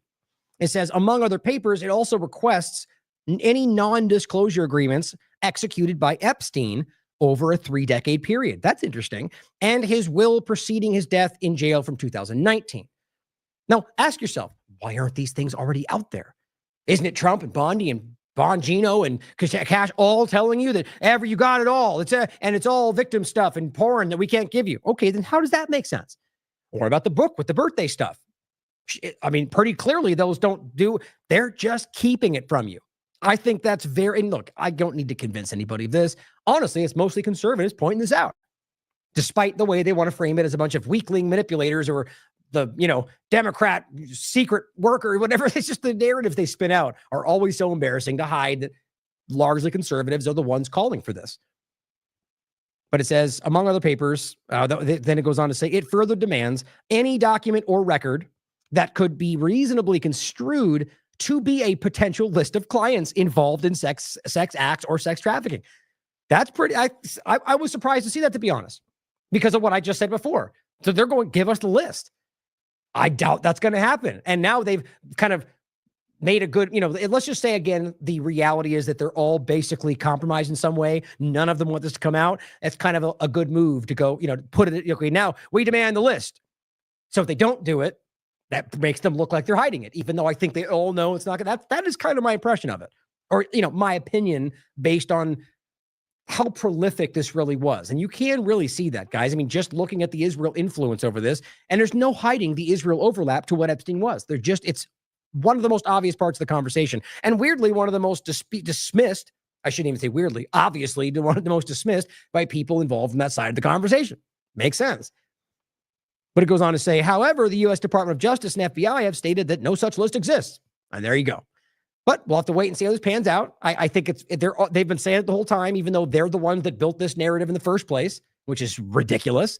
It says, reports emerged that Trump himself was told in May, which you guys already know, that Bondi told him that his name appeared in the files many, many times, hundreds, I think. And ultimately, he asked them to be removed. And that wasn't public until that came out. As I said before, you could argue that he's not guilty in any way, but he knows it would be used against him. It certainly makes sense. I think you can obviously see that there's more to the story than that. If Epstein's on the record, which I've played for you many times, saying he was my closest friend for 10 years, hard to deny that, or that Trump is pictured with him more times than most, or he was on the plane on the record many times, but we can't prove he went to the island or not. These are all accurate statements. While campaigning for the presidency, Trump said he would be open to making public more information. But he recently changed his position, saying the case was closed, criticizing his own supporters who have continued to press about it, but also calling the whole thing a hoax. Direct quote, many times. Again, despite these screaming partisans out there trying to convince you that that's not what he really meant, even though he says it over and over and just recently said it again. So I think this overall story is important, and it shows you the influence of that network, and you know what I think it connects to, as well as the fact that your government, from an all of government perspective, are willing to play this, to use you, to manipulate the way we see most anything. This just, I think, speaks to I think this is the reason, one of the many, why this country is in the place that it's in. Because things like this have worked and they have been manipulated, and now people are acting solely for their own enrichment, for their own benefit, their own power. And do we not see that every single day? The rest of the show today will continue to make that clear. Similarly, So next point, let's get into the burning of the flag overlap, right? So the constitutional issue around all of this stuff is, like I said before, I could probably think of a few examples that would be at the level of the kind of breach violation that we're talking about, but it's the amount of them consistently one after the other that puts this beyond the pale and I've never seen something like this not like this in this country, where it's just one after another repeated. Now, maybe there's points in the past that I'm just not well versed on, certainly possible, but I just think this is a kind of a shift that makes me wonder whether this is, like I'm talking about, like a transition of power in some way, wondering whether this is in the same way from outside, or like a deliberate destruction of this country. I just don't know how to see this any other way, because it's not just that it's happening like in your face, and then they just lie about it. I just don't understand how any political group, advisors, could ever think that's the smartest way to go about anything. I just don't. That baffles me every time I see it. And so this is, why would they do this right now, in the midst of this, knowing the pushback, knowing that it's going to blow, literally show the reality of what they, their lack of belief in a foundational document of this country. Of course, they've got a narrative. We'll go through it. The way they're trying to kind of manipulate this into saving this country, like everything else, I think it works for some people. But I think how many veterans we're seeing, including the one that got arrested already in front of the White House, or in somewhat in the grounds, shows you that there's a lot of people out there that are Republicans, conservatives, veterans, who are very well aware that this is a major step in the wrong direction and are willing to stand against it, even though they may still support Trump, which I think is an interesting point. But we'll start with David Icke. Well, first, again, we'll make more points about this in a second. The cheerleading Trump team Trump squad, who basically, anything they do, it's just the greatest ever, even though it proved, like, these are things that you can prove they've called out in other ways, in other conversations. People like Nick are just ridiculous cheerleading clowns. They are hypocrites in every possible way. And I'll make this point clear in a second. But here's Trump talking about it. You'll get 1 year in jail, no early exits, for burning a piece of cloth, for burning the American flag. Now, regardless of what you think about that and how much you revere it, it's constitutionally protected. No way around that. And I'll make that clear as we go through it. Then I'll make it clear why they're doing it and the way they think they're sidestepping it. But here's what Trump said. Lastly, sir, this is an executive order on flag burning. It charges your... By the way, this is what I keep talking about in regard to the executive order. There is no way you can argue an executive order applies to any enforcement of anything all across the country in every city and every state. Or that the executive order somehow, like we're talking about, can apply to, the simple point is executive orders apply to the executive branch. That's it. And in ways they use it today, this is what I'm trying to show you about this, that we live in a dictatorial, authoritarian government. No different from Obama or the rest. They're all started doing it. They just get to write something down and claim that's the reality. Trump is just taking it to a whole new level. And he also just recently said that he can basically do whatever he wants because he's the president. Sounds familiar. Attorney General. Would you listen to this? Order on flag burning. It charges your Attorney General. Would you listen to this? This is very important. Flag burning. All over the country, they're burning flags. All over the world, they burn the American flag. Okay, right there. Are they? Are they all over the country? Are they burning flag? This is what he does with every single thing he talks about. He's hyperbolic. He says, everywhere happening all the time. And everything that's happening is chaos and madness and murder. I'm sure you could show, okay, if you're going to take the example that flags burning can cause chaos, okay, by that logic, you can illegalize damn near anything by claiming that doing that then causes people to do X, Y, and Z. It's just simply dishonest. It's, in fact, illegal, unconstitutional. But you're going to start to see this kind of action based on this kind of precedent. And as you know, through a very sad court, I guess it was a 5-4 decision, they called it freedom of speech. Oh, they called it freedom of speech. See how insulting he is about this? And he's done this many times. I'll play them afterward. He said it in the last time about the flag. He said it about shutting down the internet. People will say free speech. Those are stupid people. No, those are educated people who care about the Constitution because they're right. It is unconstitutional to do this or to shut down the internet, all the things we're talking about. But he says they're stupid. In this case, he acknowledges that the Supreme Court ruled in favor, and it's not the only time, and it's not the only precedent. There's many examples, and he just goes, he acts like it's something to dismiss. That he just doesn't like it. Oh, it's 2 to 3 to 4, so who really cares? These things truly matter. Not in the sense of the point is it matters in the context of what we're discussing about how this country works. And I think what they're doing is setting a precedent, not just for the flag, but for ignoring a precedent, ignoring the Constitution insofar if it gets you what you're trying to accomplish. Remember, there is no violating the law if I'm saving the country or whatever that quote was. Remember that, because that's what they're marching with. There is no breaking the law if what I claim is saving the country. Through a very sad court, I guess it was a 5-4 decision. Sad court. They called it freedom of speech, but there's another reason which is perhaps much more important. It's called death. Because what? What? So you have to understand the reason that they did this free speech, but there's another reason. So by that logic of the way he set that up, there would be another reason for why it should be in that position. That's not what he's doing. He's going on to make the case that death is what happens when people burn the flag. I'm just trying to point out the illogical setup of his own statements. It doesn't even make sense. It's language. Words mean things. He was just trying to build toward that's bad thing, and this is other bad thing that can happen. Therefore, Constitution doesn't matter. Now watch. Listen for yourself. All over the world, they burn the American flag. And as you know, through a very sad court, I guess it was a 5-4 decision, they called it freedom of speech. But there's another reason, which is another reason that they called it freedom of speech, perhaps much more important, or another reason that they made it unconstitutional. It's called death. Because what happens when you burn a flag is the area goes crazy. Okay, so literally every time anywhere you burn a flag, everyone lose their mind and go crazy. Does anybody believe that? That it's like some kind of brain, it's some kind of magic spell. You burn the flag and people start looting and going crazy. That's the dumbest, hyperbolic, assumptive thing in the world. He's just selling you on the narrative, which, by the way, look online. All the dutiful morons out there are screaming about that point, about how it's not even about the flag, it's about the people getting crazy. Okay, so you are now the Democrats. You are the same thing that you were calling out, because that's exactly the same logic they use for everything they're pushing. And now you're the same thing. Congratulations. If you have hundreds of people, they go crazy. You could do other things. You can burn this piece of paper. And it's... Yeah. Go out and burn a piece of paper instead. Same thing, totally.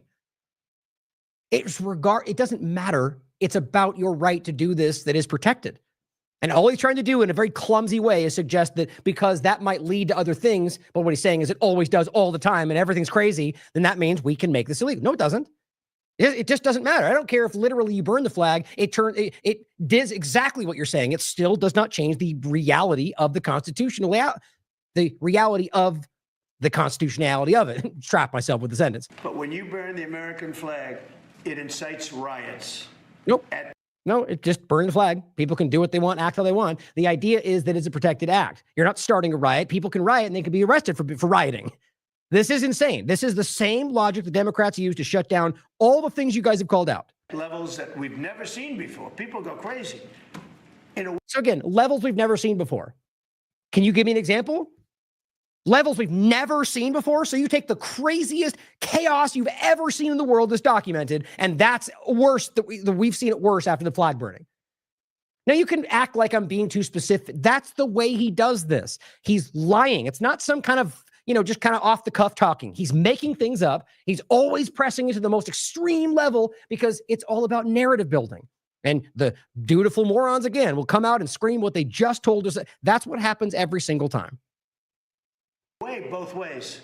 There's some that are going crazy for doing riots at levels that we've never seen before. People go crazy. In a way, both ways. There's some that are going crazy for doing it. There are others that are angry about them doing it. Oh, I see. So now because people are irrationally acting out against somebody who's doing something constitutionally protected, then we got to make it illegal. We're starting to get really close to the level of the argument for why guns should be removed. Doesn't that seem concerning?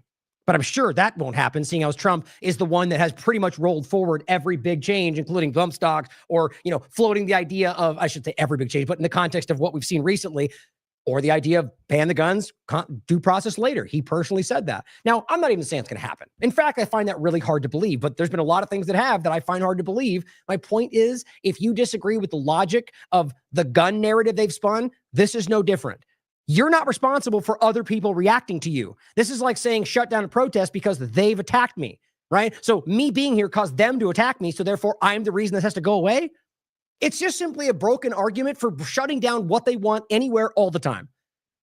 That's what he's doing, and you damn well know it. Do you want to discuss that? Sure. So what the executive order does, sir, it charges your Department of Justice with investigating instances of flag burning. Great. So as many people are pointing out, let's realize how these people just set things in front of him and he signs it. I know you don't want to think about that. I know you don't believe that, but it's true. Like, he is being managed. I think it's very clear. It's the game of making this hubris-filled man convinced that he's the one in charge of everything. That's why they treat him like he's a child. You're so great and you're so powerful and everyone knows you're the smartest guy in the room. Do they believe it? Most of them in the past have said he's the dumbest person in the room, or he's an idiot, or he's a moron. Rubio included, Vance included. Does that matter? I'm not even saying he is stupid. I'm just simply saying that it's obvious that they give him options. They claim it's what he said and what he wants. He's being managed, and he's being led by these tech oligarchs and the Zionists and everybody else. It's like, it's no different than past administrations, but it's just very in your face, and the changes happening are some of the most alarming I've ever seen. But hey, explain for me what I just signed. Go ahead. And then where there's evidence of criminal activity, where prosecution wouldn't fall afoul of the First Amendment, and instructs the Department of Justice to prosecute those who are engaged in these instances of flag burning. And what the penalty is going to be, if you burn a flag, you get 1 year in jail. Okay, you see this is what's so hilarious to me. Just like with the MS-13 thing, I don't think he knows about the nuance of what the executive order said. The guy really carefully laid out the nuance, which is it's not afoul of the First Amendment, because we're not outlining flag burning. It's about if you happen to burn a flag and it also violates the law, well, then you don't need this executive order because the laws are already there. They're making it about the flag because that's what it's about. And Trump clearly wants that. This is his team making it, giving Trump what he wants in a way that they think they can get it done. And that's what he said. Burn the flag, you get a year.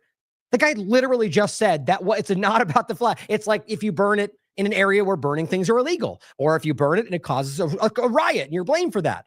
So it's not about the flag then. You see, Trump, it's either an example of his ineptitude or his like nonchalant disregard, like he doesn't even care. I don't know, but I find it obvious and kind of embarrassing. Watch what it's very clear. First Amendment, and instructs the Department of Justice to prosecute those who are engaged in these instances of flag burning. And what the penalty is going to be, if you burn a flag, you get 1 year in jail, no early exits, no nothing. You What get did it say? 1 year in Okay. jail. If you burn a flag, you get, and what it does is He made that, that's not correct, by the way, at least not what their executive order says. But my point, it is what's going to happen. That's what he's going to make happen. And all they're going to do is fit in what you do into some box they can make it sound like that's what it is. You know, the same way they're screaming lies about Garcia to get what they want. This is why I'm talking about this in particular, not just because of the same unconstitutional, you know, like Obama or Biden, like the same things that are terrifying, like indefinite detention and so on. It's the fact that Trump himself is clumsy and belligerent about this stuff, but the people he's surrounded himself with are, I mean, utterly terrifying. Not because they're necessarily smart or because they're maniacs. They're sociopaths, and they're also very insecure, naive, petty. I mean, we can all see it. And it's Zionists and globalists and big tech people. I mean, it's very clear to me that that's what's driving all of this. But the ultimate... if you burn a flag, you get... And what it does... I was going to say one more thing. Anyway, we'll keep going. ...is incite to riot. I hope they use that language, by the way. Did they? Yeah, incitement is... See my point? He didn't even read this thing. And you burn a flag, you get 1 year in jail. You don't get 10 years, you don't get 1 month. You get 1 year in jail. And it goes on your record. Thanks for the clarification on what 1 year means. And you will see flag burning stopping immediately, just like when I signed the statute. You see? Okay, even right there, he just very clearly let the cat out of the bag. It's explicitly about flag burning. That's what it's about. This is why it's so insulting for people to try to play the game. They pretend, and that's what you're seeing all online. Literally quoting, and I'll show you next, the part from the executive order that says it's about the violation of burning in places that are allowed. That's not what he's telling you. And you know it. The one out there arguing that already knows, and they're laughing about how they're lying to you about it because they got what they want. Like, that's the kind of feeling you get from this. He shows it to you. And Monument Act. 10 years in jail if you hurt any of our beautiful monuments. Everybody left town. They were gone. Never had a problem after that. It's pretty amazing. We stopped it. Yeah, probably because the whole thing is being done by the same government entities that are trying to manufacture responses from us, or maybe I'm wrong. But this is something that's, I don't know, in a certain way, it's equally as important. Some people would say it's more important. I'd say good thing. You want to throw the bone to everybody, right? These people say that over there, and then everyone who wants to go, oh, he agrees with me. Oh, he agrees with me. It's so like non-committal in every possible way to everything. That's the same hyperbolic. I think these things are worth pointing out. It just shows you the kind of person he is. I don't know why anybody would have like faith in somebody that is so completely wishy-washy about. I mean, it's all over the place.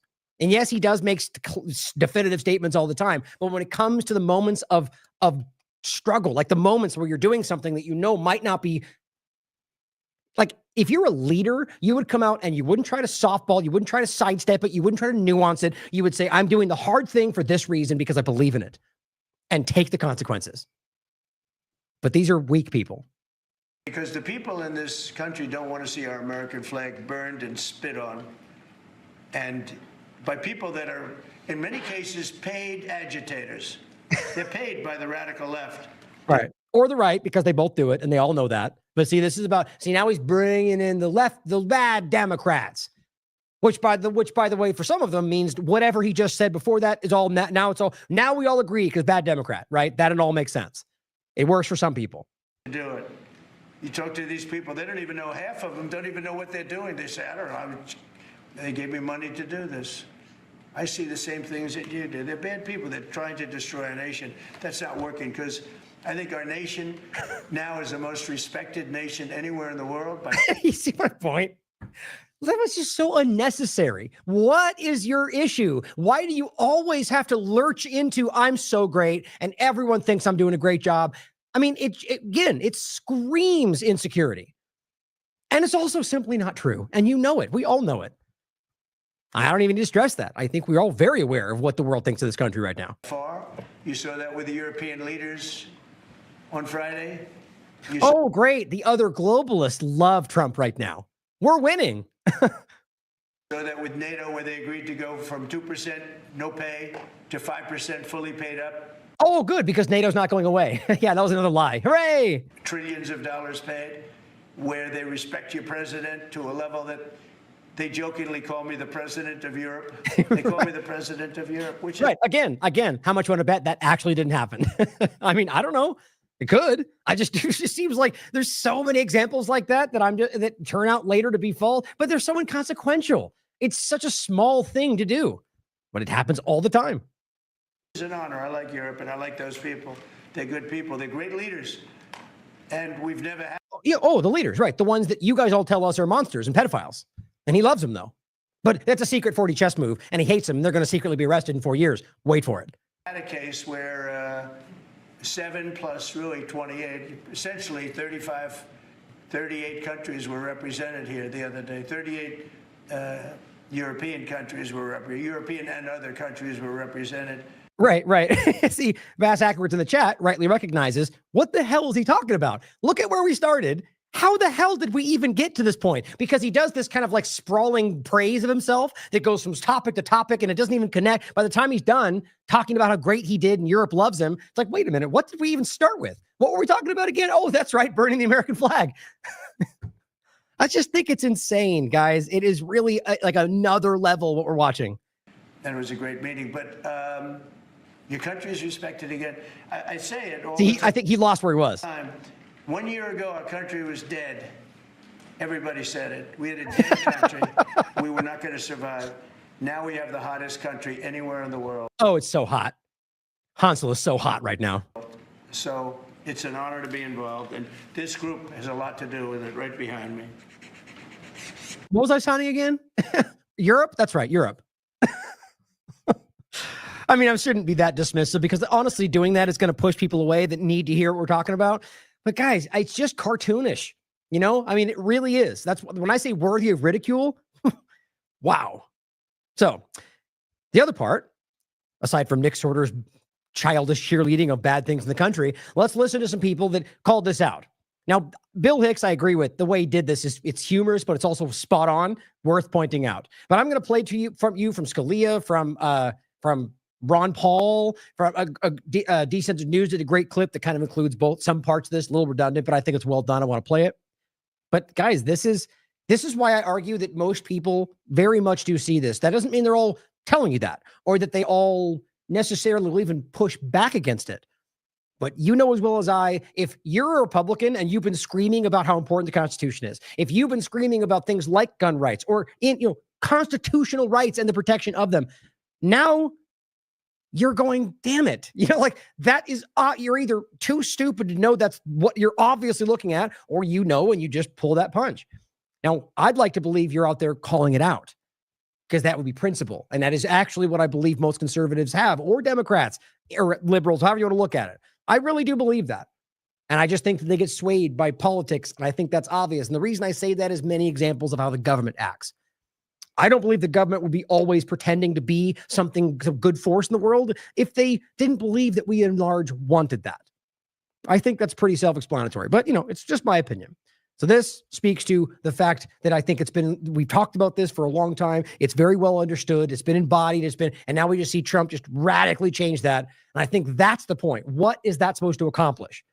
I don't believe it's about doing anything positive for the country. I don't believe it's about pushing back on something you think you're fighting. I think it's about the way that we respond to this, the react.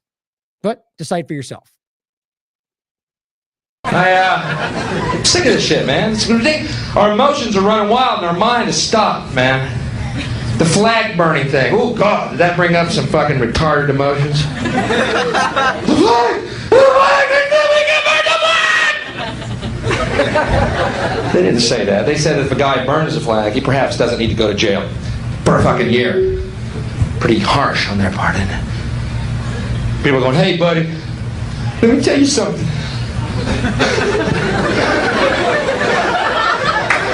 My daddy died for that flag. Really? I bought mine.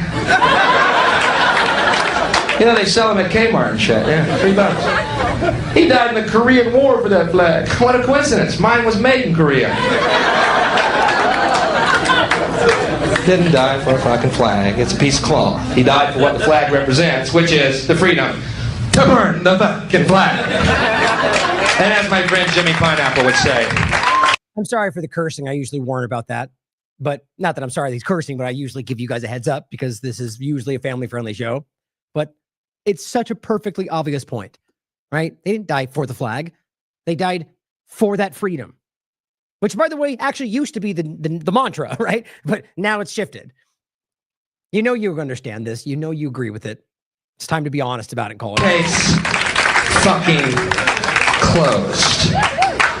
If you don't want to burn a flag, then I'd recommend you don't burn it. I love y'all, and you feel that.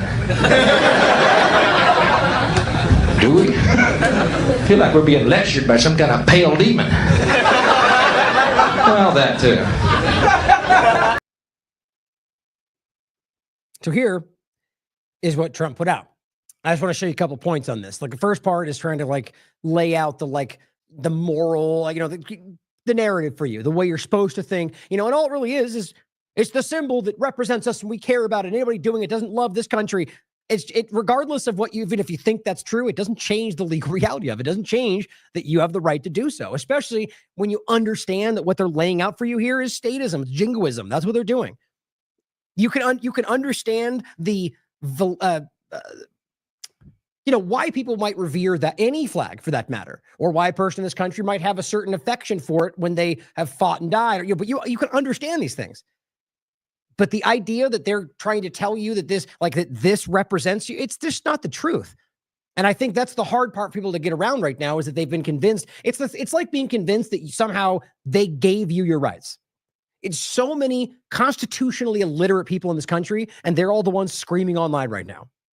But here's what it says. Notwithstanding the Supreme Court's rulings on First Amendment protections, the court has never held that American flag desecration conducted in a manner that is likely to incite imminent lawless action or that is an action amounting to fighting words is constitutionally protected. Now, that is not the same as saying it's not, or it is. Like the point is, because a court has never held that, it's like a double negative. You can't say they've never held that doing it this way is protected.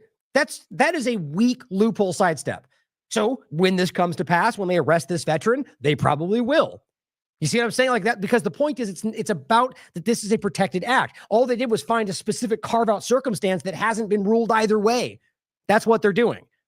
But fair enough, they've never held that American flag conducted in a manner that is inciting violence is protected. Okay. They also haven't ruled that it isn't.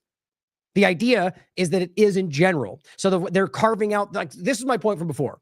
So if you're going to say burning anything in this area is illegal, okay, then you don't need to write an executive order that says, if you burn a flag in a place that's legal, that's illegal. It already is illegal. This is about the flag that Trump clumsily already made clear. But that's how they're trying to paint this. So when they have a narrative, so when they arrest the guy, they'll say, well, he was burning in a place that creates a riot or is dangerous, whichever one works in the moment. Okay, if there's not an illegal reality for burning something, they'll make it that it could have incited a riot. They just said that. If it could, right? In a manner that's likely to incite. Oh, so now we're psychic. Okay. So it's pre-crime. You okay with that, guys? Apparently only when Trump does it. You're going to tell us that by burning a flag somewhere, it might incite riots because Trump said that in the Oval Office. Therefore, we make it illegal. But it's not about the flag. It's not about burning the flag. That's protected. But if you burn a flag anywhere, it could incite a riot, and that's what you're going to jail for. But it's not the flag. This is just childish semantics. And this is what they do every time. My administration will act to restore respect and sanctity to the American flag and prosecute those who incite violence or otherwise violate our laws while desecrating the symbol of our country to the fullest extent possible under the available. See, when Trump comes up and goes, if you burn the flag, you get a year. It's very obvious what they're doing. The Attorney General shall prioritize, and this is also why you can clearly prove that Trump had no part in making this and clearly didn't even read it. To the maximum, oh wait, was that it? The Attorney General shall prioritize the enforcement to the fullest extent possible of our nation's criminal and civil laws against acts of American flag desecration that violate applicable content neutral laws while causing harm unrelated to expression consistent with the First Amendment. What a ridiculous mental gymnastics right there. The point is, fullest extent possible.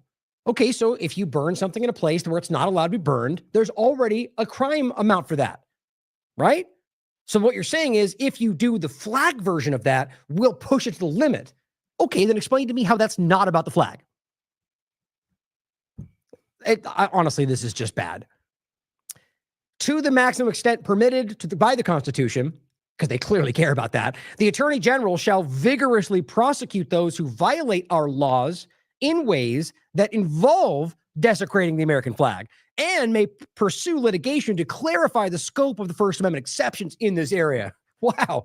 I mean, it is saying the same thing in 6 different ways to make it clear that the flag being burned is the whole thing here, but only when it's in ways that we can get you for it outside of the flag burning being the focus.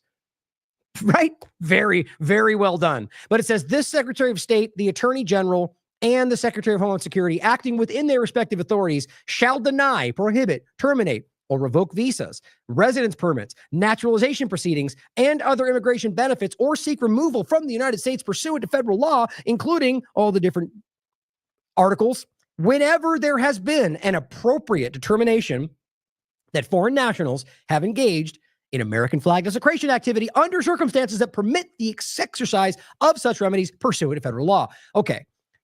One of the most obvious parts of this. Same thing. Illegal alien, visa, green card, they all have constitutional rights. It is the truth, regardless of how stupid you are on the topic of constitutional rights, even illegal immigrants. The point is, in this case, they're saying green card, visa holder. So obviously, okay, so if a green card holder or a visa card holder, let's say, commits an open air burn in a park where it's illegal, will they be deported for that? Will they lose their visa? Very much no. See, this is the thing. Even if they commit a crime, that's not something, the legal reality of them just yanking the visa or green card because they violated a law is not how that works. There's very specific extreme cases where that can be done. They're just doing, oh, you ran a stoplight, you're out of here, because they're just trying to get rid of people. And it's all illegal. Anybody with a brain, and lawyers and judges are all saying the same thing. So in this case, what they're doing is, if you burn in the same way, in a case where you would not have your visa removed, but it involves American flag, then it's going to happen. Again, clearly that's about burning the flag. And this is my point. If this comes to a judge that actually cares about the reality of the Constitution, there's no way this will be upheld. But they're going to force it. And I'm willing to bet you they will ignore the judge and in many cases take action before this even goes before a judge.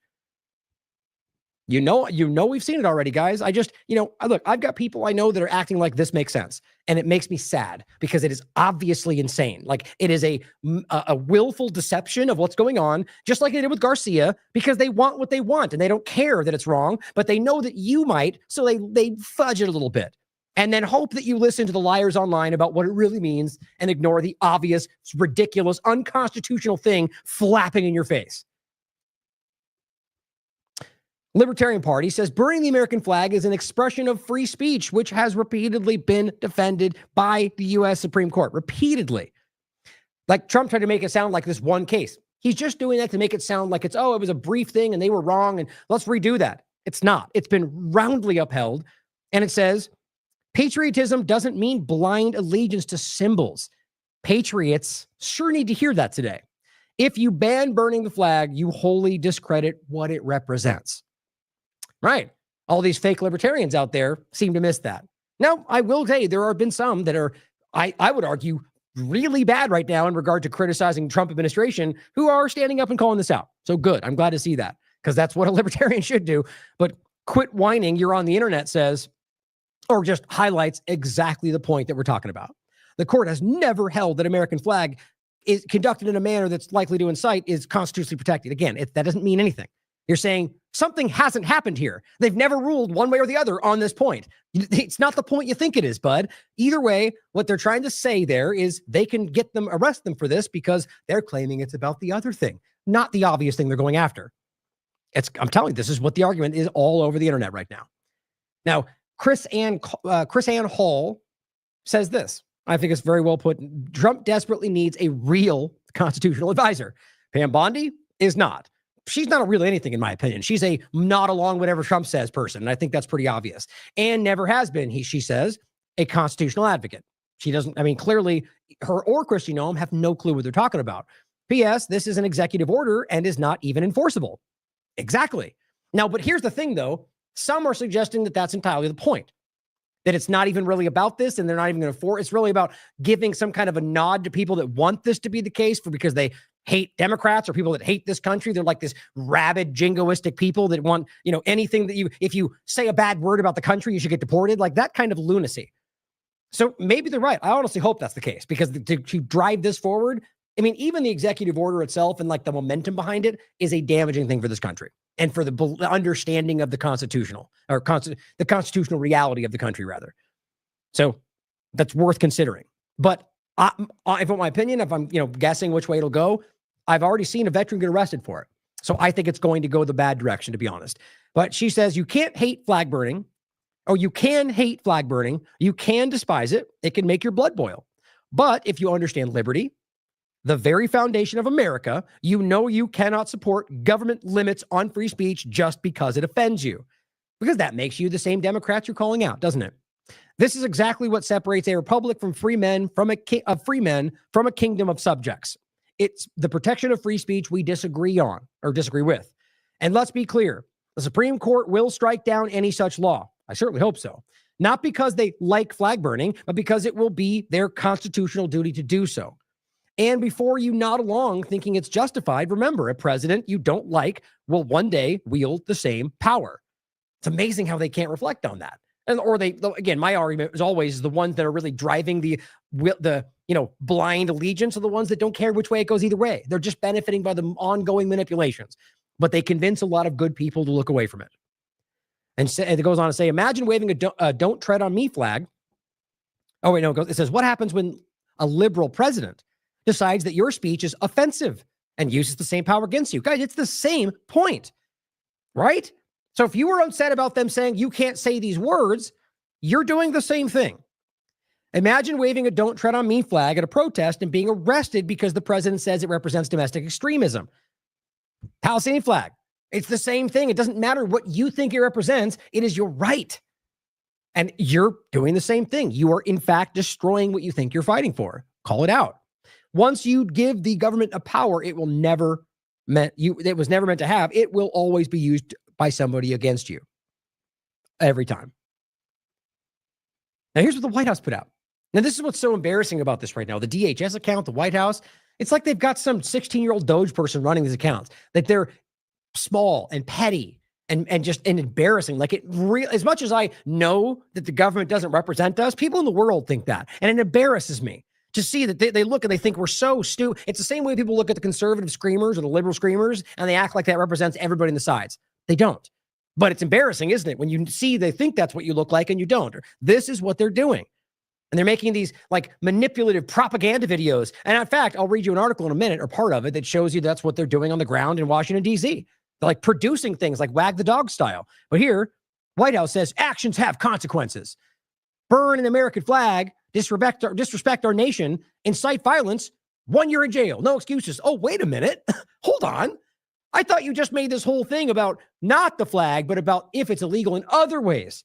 You see how dumb these people are? They just can't get away. Like and of course the argument would be, well, that's just on Twitter. They didn't know. They just were wrong about it. It's the White House account.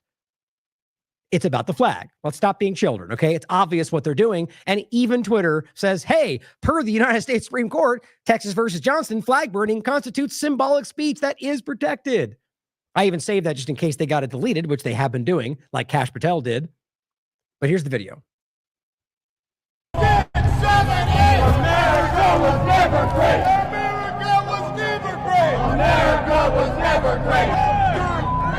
The police, you out here first, man. Just, obviously, what they think will get you outraged, right? What you think will make you, like, this represents every single example, except for like Iraq veterans and, people that are very pro-America that are doing it to make a point. Now, take note of the fact that they're running the same track behind all of this. So in one place, somebody was chanting America was never great, which weirdly just happens to be exactly what his mantra is in reverse, make America great again. And they run that across the whole thing because everyone was chanting that, right? It's like they're just trying to give you like very lazy one person, like, you know what it is. They're doing this because they have an agenda. They want you to think it's a bunch of radical America hating maniacs. I'll prove to you next of the person who was already arrested that they're not. Somebody who fought and could have died for this country, who in fact is a conservative, who very much believes in these ideals, who was just arrested in front of the White House for doing exactly that. But they'll try to scream at you in one way to get you to think one thing. I don't even think it's really, what are they showing you? They're trying to, like, with this weird like lens on it to make it seem distorted. You see people throwing the flag, you see people being rowdy. Like, I'm willing to bet you could have found much worse examples. especially since Trump seems to suggest that every time it happens, like riots break out. Where's all that? Rarely have we seen anything like this, and I think you should get a 1-year jail sentence if you do anything to desecrate the American flag. Yep. Well, they sure laid that out, didn't they? The obvious reality that they're clearly going after the flag, right?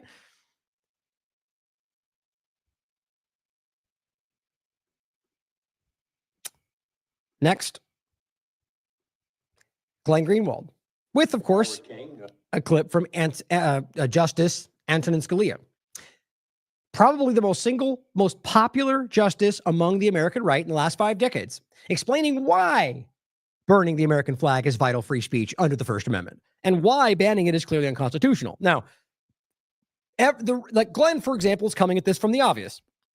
They're making it illegal to burn the flag, so let's make sure people understand it's not illegal. It's a constitutionally protected act. But people on the Republican side of this who are trying to scream for their narrative, they already have their sidestep. It's not about the flag. It's about other things illegal in the area. But clearly the White House just clearly said that's what it's about. Trump clearly just said that's what it's about. They're telling you it's about the flag burning. So they're trying to manipulate people to have a narrative to sidestep the obvious. Here's what even Scalia said. Oh, wait, I knew I just deleted that on accident. Hold on. King, I would not allow people to go about burning the American flag. However, we have a First Amendment which says that the right of free speech shall not be abridged, and it is addressed in particular to speech critical of the government. I mean, that was the main kind of speech that tyrants would seek to suppress. Yep. Burning the flag is a form of expression. Speech doesn't just mean written words or oral words. It could be semaphore. That's important. We'll get to that in a second. That's one of the most common arguments I'm seeing right now. Somehow the definition of speech only is things coming from your mouth. Therefore, that doesn't apply. Again, shockingly constitutionally illiterate people out there are the ones leading this charge. Burning a flag is a symbol that expresses an idea. It doesn't just mean a form of expression. Speech doesn't just mean written words or oral words. It could be semaphore. Burning a flag is a symbol that expresses an idea. I hate the government is unjust, whatever. If you're not sure, then in the end, and no one knows the Constitution better than you do, doesn't it come down to your personal interpretation of the Constitution? If it isn't clear-cut, which it clearly isn't, you in the end have to make an opinion, don't you? Well, don't forget this person has to be convicted by a jury of 12 people who unanimously have to find that he was inciting to riot. So, it's not all up to me. Right. So that's the other part of it that, cut together in the conversation is what Trump's currently trying to do is claim that. Clearly, this is something this has been there, right? The ideas have already been planted. So it's not some new thought, right? The idea is, okay, we can claim they're rioting and then, okay. But his point is correct, right? This would have to completely flesh out. But maybe that's what they're building if they want to accomplish this, right? Support from people that might end up in that jury box. Who knows? It would be up to me to say that there was not enough evidence for the jury to find that, perhaps. But ultimately, the right of jury trial is the protection. Yes, and obviously it's an old clip. I think that's pretty clear. Here is the next point. True Street Media, and I thought this was really interesting. Because the same point from the Libertarian Party about burning the flag and protected, but it says, because True Street Media says, because our constitutional republic is being subverted by a unitary executive running the country by fiat, the American flag is currently no longer a fitting symbol for display. Therefore, burning it is actually the preferred method for destroying it in a dignified way. Now, whether you agree with the logic of why it's no longer a fitting symbol to display, and there's plenty of logical arguments for that, seeing as how it's been bastardized by the very people who are no longer supporting the American people into a symbol of war. Now, that's not to say you can't still have reverence for it for what it originally was. The point is, you understand, if you're logical about this, why some might see it differently today. The point, though, which I find really interesting, is if you look up the flag code, guess what it says? The U.S. flag code says the flag, when it is in such condition that it is no longer a fitting emblem for display, which typically means holes in it and broken, but it just simply says no fitting emblem for display, should be destroyed in a dignified way, preferably by burning. I just found that ridiculous. So now the way that it argues you should get rid of a flag if it's no longer for display, fitting emblem for display, which, we usually take to mean that it's torn or broken, right? That they would argue you should burn it. And it being the one thing you should do in that case, it's funny that that's the thing they highlight for why. I feel like there's almost some deeper meaning to this, but it's not even worth it. It just seems silly. So I agree with the logical point here that if you believe that, then okay, in that logic, then you should have the right to burn it. And being not a fitting emblem for display, isn't that subjective? Isn't that up to the user of the flag or the one displaying it? It sure is. See, there's so many ways to look at this. It's not even about the flag, guys. It's about setting the precedent. And sure as hell are they trying to run this forward with the support of a bunch of mindless people following them for the agenda of, whether it's everything means nothing, nothing means everything, or specifically about the next step for some massive unconstitutional move, which is clearly happening. You can decide, but I think they are clearly using this as an incremental step. I very much do. And here's Ron Paul, the very guy they tried to pretend they were going to work with because they knew that would trick libertarians into supporting Trump's cabinet, who now is a bunch of Zionists and globalists and technocrats. But this is the reason why they wanted you to think they were going to work with him. Or Massey, by the way, who now he pretty much roundly hates because he continues to be the same person he always was. Pretty funny how that worked out. They call this stuff and they've been consistent. Ron Paul has been one of the most consistent principled people I've ever seen in this conversation. Here's what he has to say about Trump's executive order. Hold on, make sure. Guess I missed that one. That's so weird. I wonder how I do that. Let me grab this real quick. I literally go through this like one by one and somehow I still managed to miss these things. Or maybe I just made a mistake on what I grabbed or something. Let me grab one more thing here.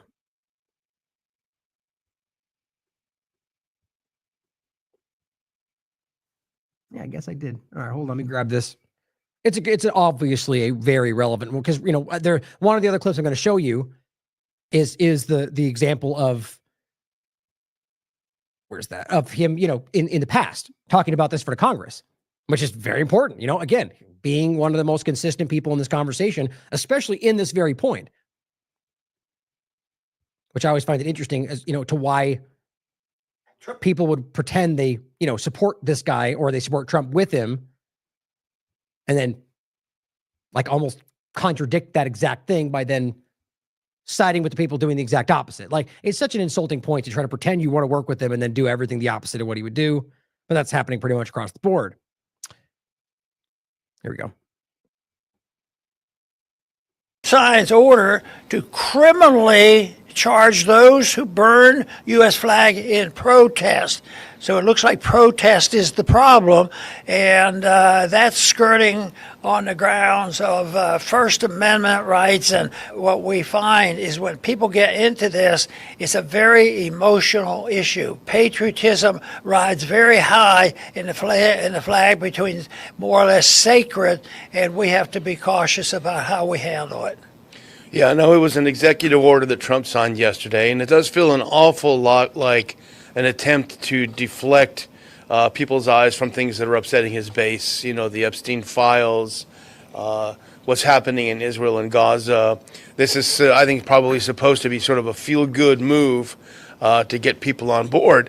But then again, these aren't the 1980s anymore, and as you say, in the late 80s, the Supreme Court ruled that flag burning is a form of expression and protected by the First Amendment. So we're sort of going back to that again in a sort of jingoistic way. If we can put that first clip up, this is from The Guardian. I just clipped this when they first came out yesterday afternoon. Trump signs order to criminally charge those who burn U.S. flag in protest. Now, this is interesting because he's going to try to circumvent the Supreme Court decision. And I go to the next one, you'll see what he said. Donald Trump signed an executive order on Monday instructing federal prosecutors to pursue criminal charges against individuals who burn American flags during protests. The order tells the U.S. Attorney General Pam Bondi to look at cases where people burn flags and see if they can be charged with other crimes like disturbing the peace or breaking environmental laws. And the purpose of that is to get around the 1989 decision by the Supreme Court in Texas versus Johnson that ruled that destroying the flag is protected political expression under the First Amendment.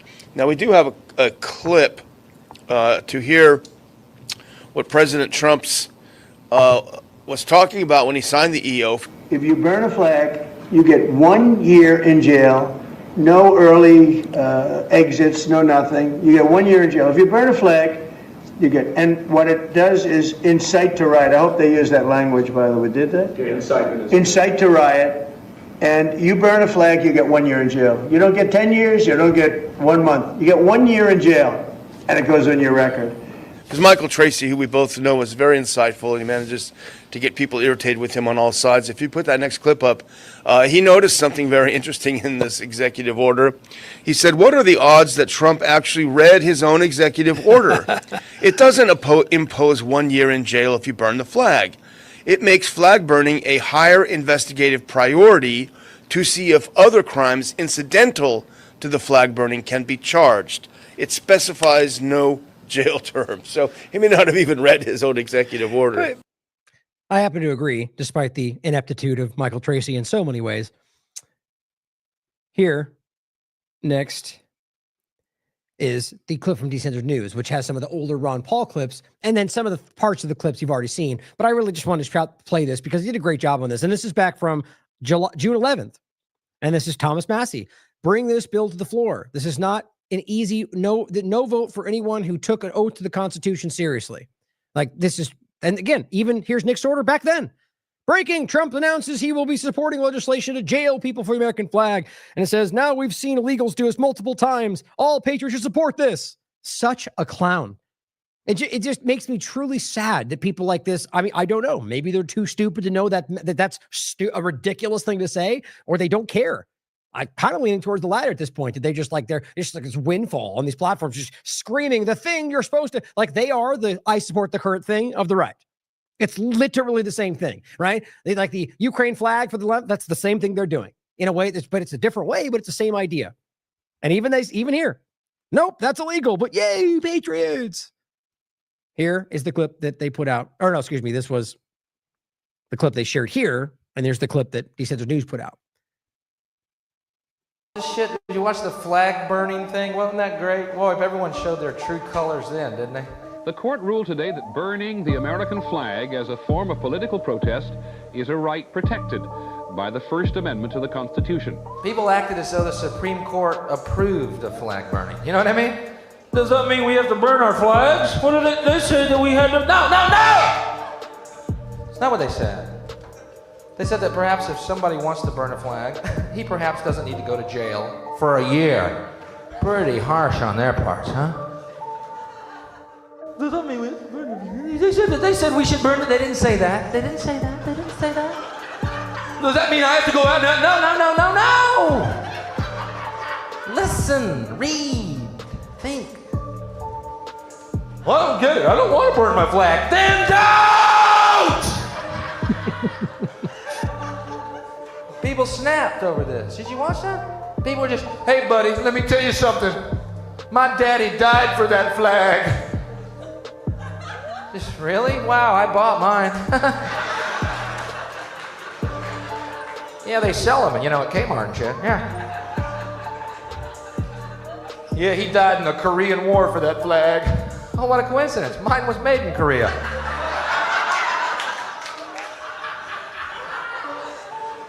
No one, and I repeat, no one has ever died for a flag. A flag is a piece of cloth. They might have died for freedom, which, by the way, is the freedom also to burn the fucking flag. Say, burning the flag doesn't make freedom goes away. It's kind of like freedom. Today, the U.S. Supreme Court said that the state may not criminally punish a person for burning a flag as a means of political protest. In an unusual coalition, liberals William Brennan, Thurgood Marshall, and Harry Blackmun joined with conservatives Antonin Scalia and Anthony Kennedy. And I don't approve of flag burning. I don't want to burn a flag, but if somebody wants to burn a flag, what business is it of mine? Is it my business if someone wants to burn a flag? Is it? No, it's not. Is it my business what other people read or watch on TV? No, it's not. Justice William Brennan for the majority. The government may not prohibit the expression of an idea simply because society finds it offensive or disagreeable. that would dilute the freedom that this cherished emblem represents. And he said, if there is a bedrock principle underlying the First Amendment, it is that the government may not prohibit the expression of an idea simply because society finds the idea itself offensive or disagreeable. You can't make the flag into a sort of a religious object that's so sanctified that it can't be used in public protest. See, the point is that even if society as a whole, right? This is a really important thing today people have a hard time with, right? Like we've been almost forced into this lie of democracy, not republic, but mob rule democracy. So then we argue, well, most people agree with this, therefore we have to all line up with it. No, that's not the reality of what this country was built on. Same thing I talk about at least the lie actually about El Salvador. It's like, look, everyone's happy. It's more safe. First of all, it's not even the truth on either count, but it's about trying to pretend that, well, if everybody agrees with it, somehow it's okay. That's simply not true. Here we are, right? It's the same idea, but we're, I guess, further along down the lie train. Two Reagan appointees, Antonin Scalia and Anthony Kennedy, both conservatives, provided crucial votes for the 5-judge majority. And I would like to suggest that we put in a bill, if you burn the American flag, 1 year in jail. We do not need more legislation like this. The real attack are on our liberties. The real attack in this institution is the attack on the Constitution.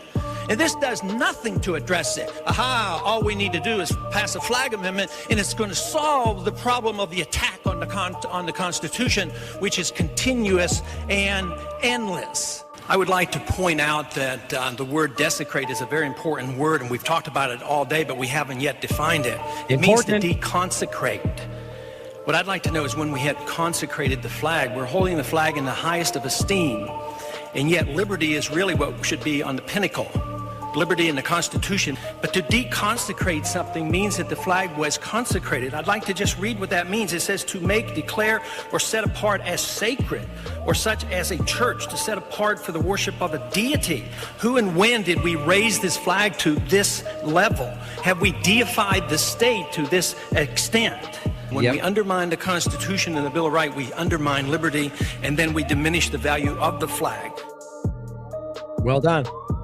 Some great clips from Ron Paul too. Nails it, right? We don't talk about that, right? It's a religion. Now, as I was playing that, I was just kind of quickly looking at some updates. I thought this was interesting. So again, somebody who clearly isn't watching the show because we're in the middle of it, but comments as if the title is Trump admin arrests veteran for flag burning. And as it says, the arrest was for starting a fire on federal property, not for burning a flag. Please, not you too. See? That's I said below. This show is for you. You might want to pay attention. Is that what it's about? Like, look, it's not even necessarily about the idea. It's what I'm saying is what they're aiming for, right? They are aiming for that focal point, the flag burning, as he's just made spectacularly clear. Now, let's even say in this one case that you could argue that's all it was really about, that had they burned anything else, that's probably out. Okay, maybe. But are you of the mind that that's not what Trump's focusing on? Are you pretending that he's not specifically aiming for people who are burning the flag and finding ways to work around that? There are other examples. It's already happening. He's already been pushing for years about this same point. So it's a willful type of ignorance to fixate on the one byproduct point and act like it explains everything else. People are willing to do anything to support their chosen person. It just depresses me that people are like that. 5 times August sees it. He says, burning the flag is stupid, but it's still freedom of speech, even if I disagree with it. But just so I understand where we're at, burning the flag will get you a minimum year in jail while being connected to Epstein's network of pedophiles and human traffickers is boring and not worth looking into. Got it. Now, again, Trump specifically keeps saying that part about the 1 year in jail for the flag. So we can't keep pretending like it's not about that. But he's right. This is what you care about? Cracker Barrel and people burning things in public property? Are we kidding? How did you come to this? How did you get put into this position? I'm talking to the ones out there that are actually people that care about these things. How did you let yourself end up here? Simon Godek. Here's rapid response. Trump signs executive order to restore respect, pride, and sanctity to the American flag and prosecute those who desecrate the symbol. Now, show me in there where it says only if they're burning things on public property. Just, it's willful ignorance, guys. Simon says, unpopular opinion. This is outright unconstitutional BS. You either have a First Amendment or you don't. Good for him. And even under again, this is under their rapid response, White House Post, the president does not have the power to create a crime which will be punishable by jail time. That's whether it's about burning of public property or the flag. See, people don't want to thought he is violating the reality of this in every which way. And it says further, flag burning is expressive speech, which we already know. But I'm glad they pointed out the other one too. You can't just executive order some kind of time for death penalty, whatever he keeps doing. And that's not in the context of the flag. That's another one, but that's what he keeps doing. Executive order, as if he doesn't, there's not even an attempt to go through Congress. What's the narrative? Well, they'll stop me. How do we know? In fact, I'm of the mind that they probably all agree with most of this stuff. Either way, it's not your decision to make to just circumvent the way that checks and balances are supposed to work. We've passively allowed that through ineptitude, through, apathy, both Congress and a lot of people who choose to go, well, that's the real black pill. Those of us out here trying to fight to maintain and save, and we could call black pill for not blindly following the game of paradigm or the partisan paradigm. But yet we engage with this stuff and half people are like, well, we're already there. Too late now. It's already too long. That's the black pill. They're both who's the lesser. That's a black pill. The conversation's interesting. Southern Gal says, people died for this flag, and if you hate our country, leave. Simple. Honestly, I'm like, that probably a bot, just because of how that's like the lazy, like if you gave a bot like respond like you're one of them, that's what they'd write. It's like, it just feels like it's not thought through. It's an emotional tyrant. People died for it, and that's not true. We just went over that. They died for the freedoms it represents. It's a lazy way to frame this. But the idea that you hate your country, who says he hates anything? It's just this lazy argument that you've got couched already, ready to throw. She always has a copy she's posting on everyone she sees saying that. That's how it feels. It's not true. Or that you have to leave because let's just even say you do hate the country. Why should he have to leave? He lives here. He's born here. You're required to love where, the problem is, okay, let's just say it like this. Let's say the country's amazing and the government's amazing and you still hate them. That's still your right. Okay, but what about another scenario? Let's say the country starts out great and then the government gets really bad over the process of 15 years and you're there. And you've grown to really hate what they are because they don't represent what they're supposed to. Are you still have to leave? Or are you required to fight to make it better again? See, Southern Gal wants you to leave and just, who cares if it's bad? You're supposed to blindly support. You get the point? Are never supposed to blindly support anything. But that's what you get from people like this. And Simon says, it might sound crazy, but the last thing American soldiers died for was your flag or freedom. They died for Israel, for Churchill, for Stalin, for rare earths in Afghanistan. Well taken point. For crushing Libya's attempt at a gold-backed currency, for oil, lots of oil. Now, whether you agree with the different points, he does a good point of making it, it's different points for different wars, but either way, he makes an excellent point. If you think that the governments or the people in power were fighting to save freedom, you're a child. It's insane to think we can look at what we know and can prove today and still have that mindset. That means you're either not even paying attention to what we can prove in history or you don't care. And her answer, you're a dumbass. Whew, nailed it. Well thought out response. And this is just interesting. People are contradicting themselves in this. August 25th, Matt Walsh says, yes, make it a crime to burn the American flag. Desecration, as Ron Paul was just saying, of the gay pride flag is already prosecuted as a hate crime. Oh, okay, so they did the wrong thing there, so we should do the wrong thing here too. Freedom. That's dumb. That's bad logic, guys. That's not logic, in fact. No more double standards. You mean that's what you just did.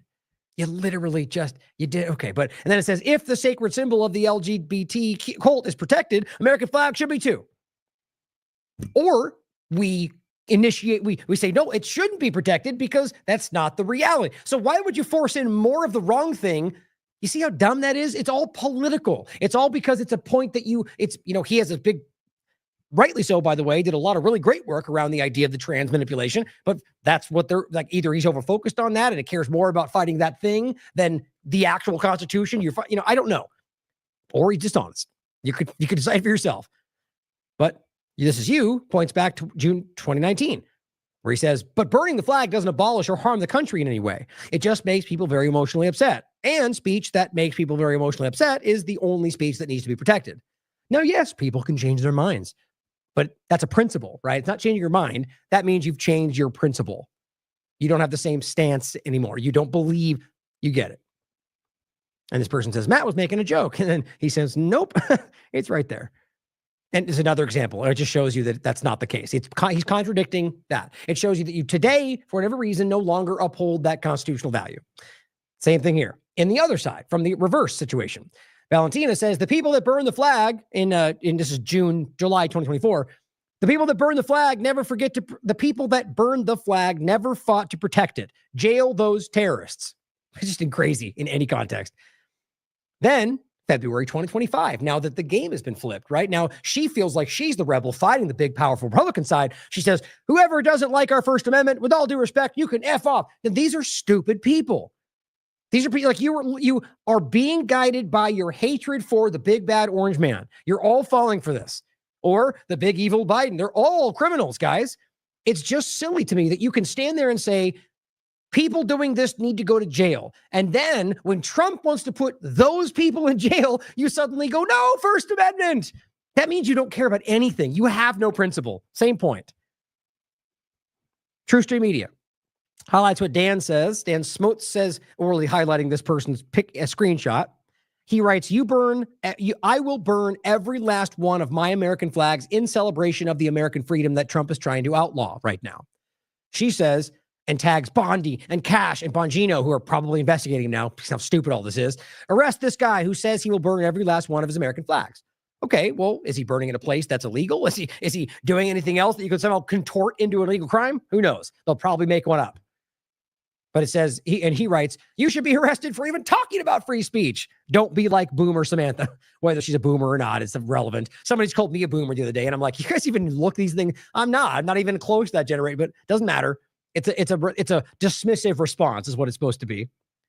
But True Stream Media rightly says, ironic how some people are more outraged about the destruction of a piece of cloth than they are about the destruction of the rights and the republic for which it is supposed to stand.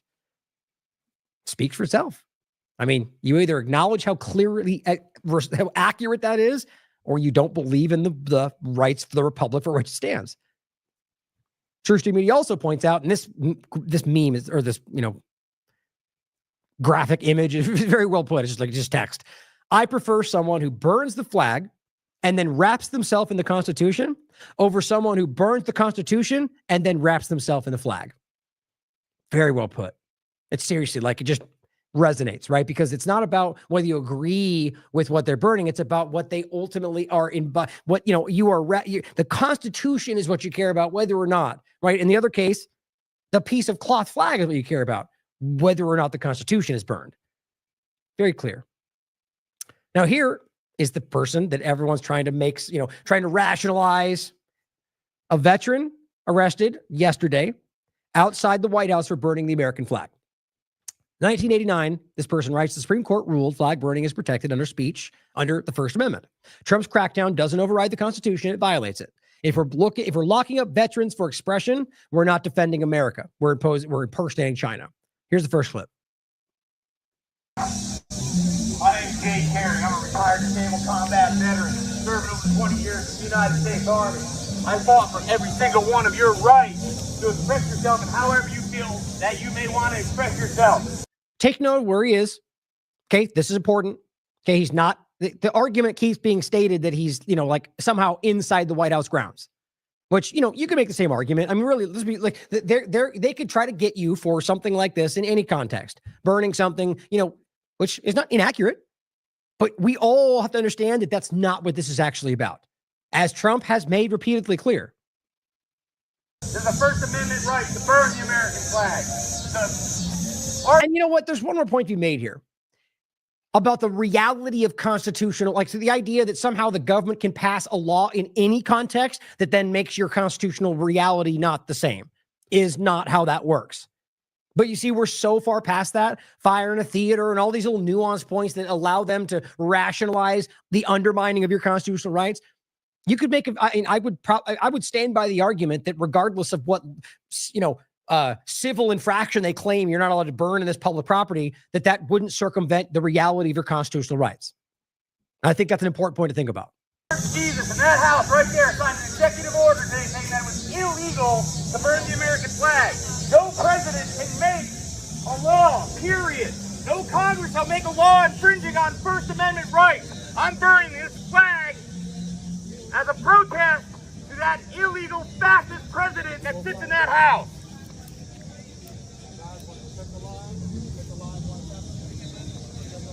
Do this for every single one. Isn't it funny to me? Like, it's funny to me which clips seem to be specifically weirdly out of sync and the other ones are fine. It's all downloaded from the same place. I think I always find that funny.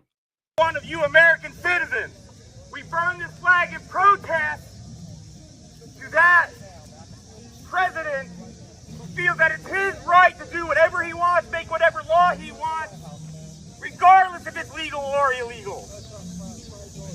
Go away. Go away. Go the fuck away from me. Fuck it. What the fuck? Once again, my name is Jay Carey.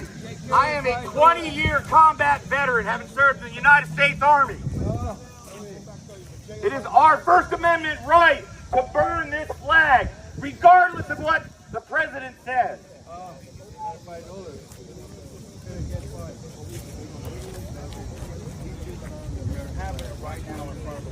Yeah, that's what I thought. Nobody will enforce those Somebody's reporting him. illegal laws that that president tried to make.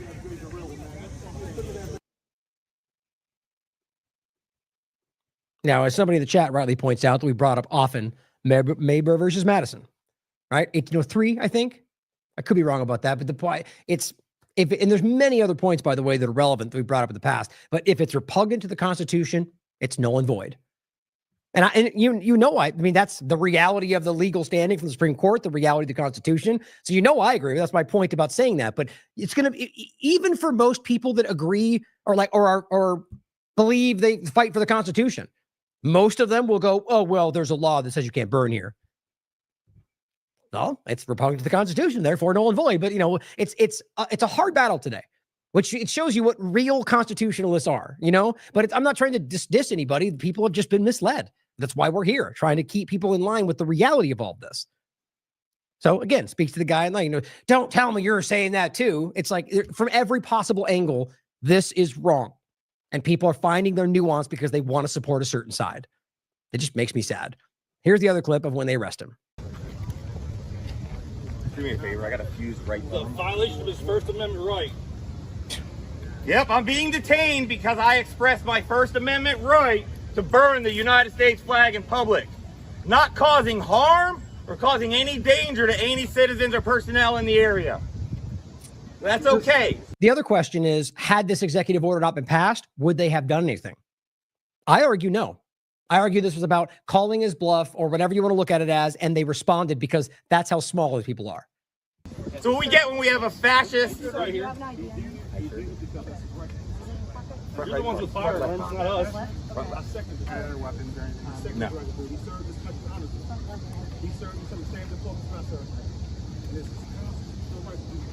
It's okay. It's okay. I accept this. I figured this was going to happen. Hey, this is an illegal arrest. This is an illegal search.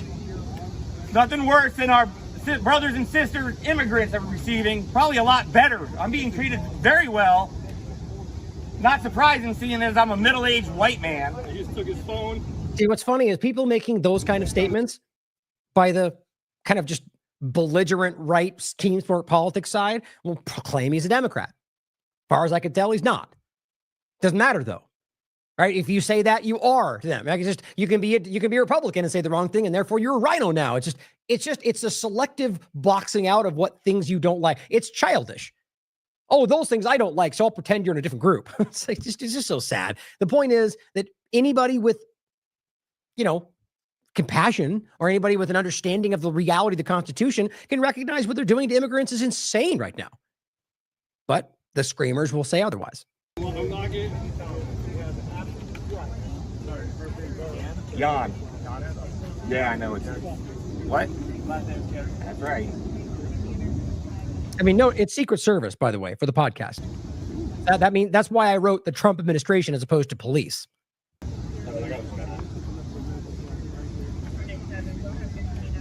I mean, think about sending out the Secret Service to arrest. I mean, look at the military. Look at how many people are around. Welcome to your police state, guys. This is not normal, whether DC or not. You know, the idea that it's just military everywhere, Secret Service arresting you for an infraction in the middle. You know, it's obvious this is beyond what should be happening. And again, I argue it wouldn't if it wasn't because if the executive order wasn't there. Why is he being arrested? Why is he detained? Can you answer that? Scared to answer it? Why is he being detained? Being detained because I expressed my First Amendment rights in a public area, not causing any danger, causing no danger to anybody. Why is he simply expressing my rights as a U.S. citizen and a retired disabled combat veteran who served this country faithfully for over 20 years. Which, as usual, means absolutely nothing to the people who want to claim they care about that if and when you barely challenge their agenda. Why is he being detained? Please? He's earned the right for his First Amendment. He's earned that right. Why is he being detained? Now, it's become pretty clear, by the way, from across the board, whether even, you know, there's plenty of local police, I would argue, that don't believe in what's happening. But pretty much anywhere you look right now, police are no longer identifying themselves. They're not addressing people. They're not responding. They're not, you know, they're being allowed to do that right now. One of the many things that are happening that are shockingly changing, like a drastic step in authoritarianism away from the Constitution every single day. It's what they call the boiling frog, right? One incremental step, one little degree every day, and you just don't recognize it. You go, well, it'll change tomorrow. Yeah, it's only for this thing right now. Oh, yeah, that's just because those people came in. Oh, narrative. And then by the time you look back, it's too late. You know, a lot of people call it out. I think a lot of people see it. Brian Allen shared this. So here's Tiff going, speech comes from your mouth, not a cigarette lighter. You know, gives you some definition about the word speech. And Brian says, it's okay, Tiff. We understand that MAGA lacks comprehension of abstract legal concepts, especially those where free speech extends beyond the verbal expression. You know, and I don't argue that every MAGA person is in that same category. I think most of them, by and large, see the problem. That's my opinion. I know people disagree, but I think it's important to recognize that this is a problem. You know, people that are constitutionally illiterate, they don't understand, like Scalia just said, it's not just speech. It's been ruled many times over that it applies to a lot. I mean, even the government claims that their actions under certain cases are protected by free. They're abusing it in their own way because that doesn't apply to them, quite frankly, not as the government against the people. But even then, people like this they don't choose to understand it, or they can't. John Bedouin Sr. says, I'll be burning my MAGA hat. I didn't elect a dictator king. The Constitution still rules, not this ignorant fool. His OWS, Operation Warp Speed, murdered 1 million Americans, and there's no amount of propaganda or suppression of social or old media that can, change that fact. Kids are dying still. And so the point of this is, one, he's a Trump supporter who no longer supports Trump, and also still sees what he did through COVID and is acknowledging that they have not yet rectified that and never seem to want to try. But I just think it's important that people are willing to call this out. Whatever side. An interesting additional point, Linda Malman points out, August 26, 2025, the Los Angeles Times, Beverly Hills public schools to consider displaying Israeli flag on all campuses. Because totally, right? Nothing weird there. Why? Because it's apparently the United States of Israel at this point. Why not? How does that even possibly make sense unless you acknowledge that that's what's going on? On top of that, it's a flag overlap that I think is important. So meanwhile, while they're rapidly destroying the Constitution, they're instituting Israeli flags in schools, at least in some cases, or the idea of training your police, or all the different ways that they're infiltrating this country when it comes to the Unit 8200 startup companies or the PAC's cabinet in Trump's administration. But, no big deal. And I simply said, after Brian yesterday reported this, Fox News is reporting that Trump will sign executive order on the American flag. I said, and watch as all the fake patriots cheer. This is unconstitutional, and anyone who truly cares about the Constitution will call this what it is. And Jamie rightly points out, funny how y'all, and she's talking about the people that are pretending it's okay, funny how y'all scream about freedom until it's someone you don't like using theirs. Well put, right? Freedom, until somebody else is doing something you don't like. Then they go, not that one, though, just like the left. or the right. You could have taken that either way. I'm addressing this towards conservatives. But the point is, didn't you guys make that same point? Right? That's, freedom of speech, unless you say the things that make me unsafe and uncomfortable. Just because it's a different framing doesn't change the principle of it. You guys are violating what you believe in because the other side's bad or whatever it is that I really like to believe that we're going to get past this. Now, martial law, Washington, D.C., there's some important points to make around this topic. Now, I'll include the links to the shows we already did. Martial law rolls out around the United States. That was on the 22nd of August. Followed up with that, talking about Trump rolls out Obama's martial law plan, basically showing you that exactly what people were worried about Obama doing is what Trump is doing. And you could argue that they're just continuing the same plan regardless of the partisan side. However you want to look at it, it's insane that the very people that were rightly concerned, which again, my point was, I think it was clearly a plan that Obama, the article I pointed to was somebody claiming that they were conspiracy theorists about Obama and it wasn't happening. And now Trump's actually doing it and they're not calling it out. I think it's slightly the right point. I think it was going to happen under Obama and it clearly was seen, acknowledged, and they changed. It was there. You could prove that they had some of those things in action, let's say, and they were calling it out. And now Trump's doing it even further, and now they're not. Interestingly, so he sees part of the point, but I think he's missing it because of his partisan side. I think that's what plays everybody right now that are trapped in the partisan sides. Now, here's Nick's order. It's official.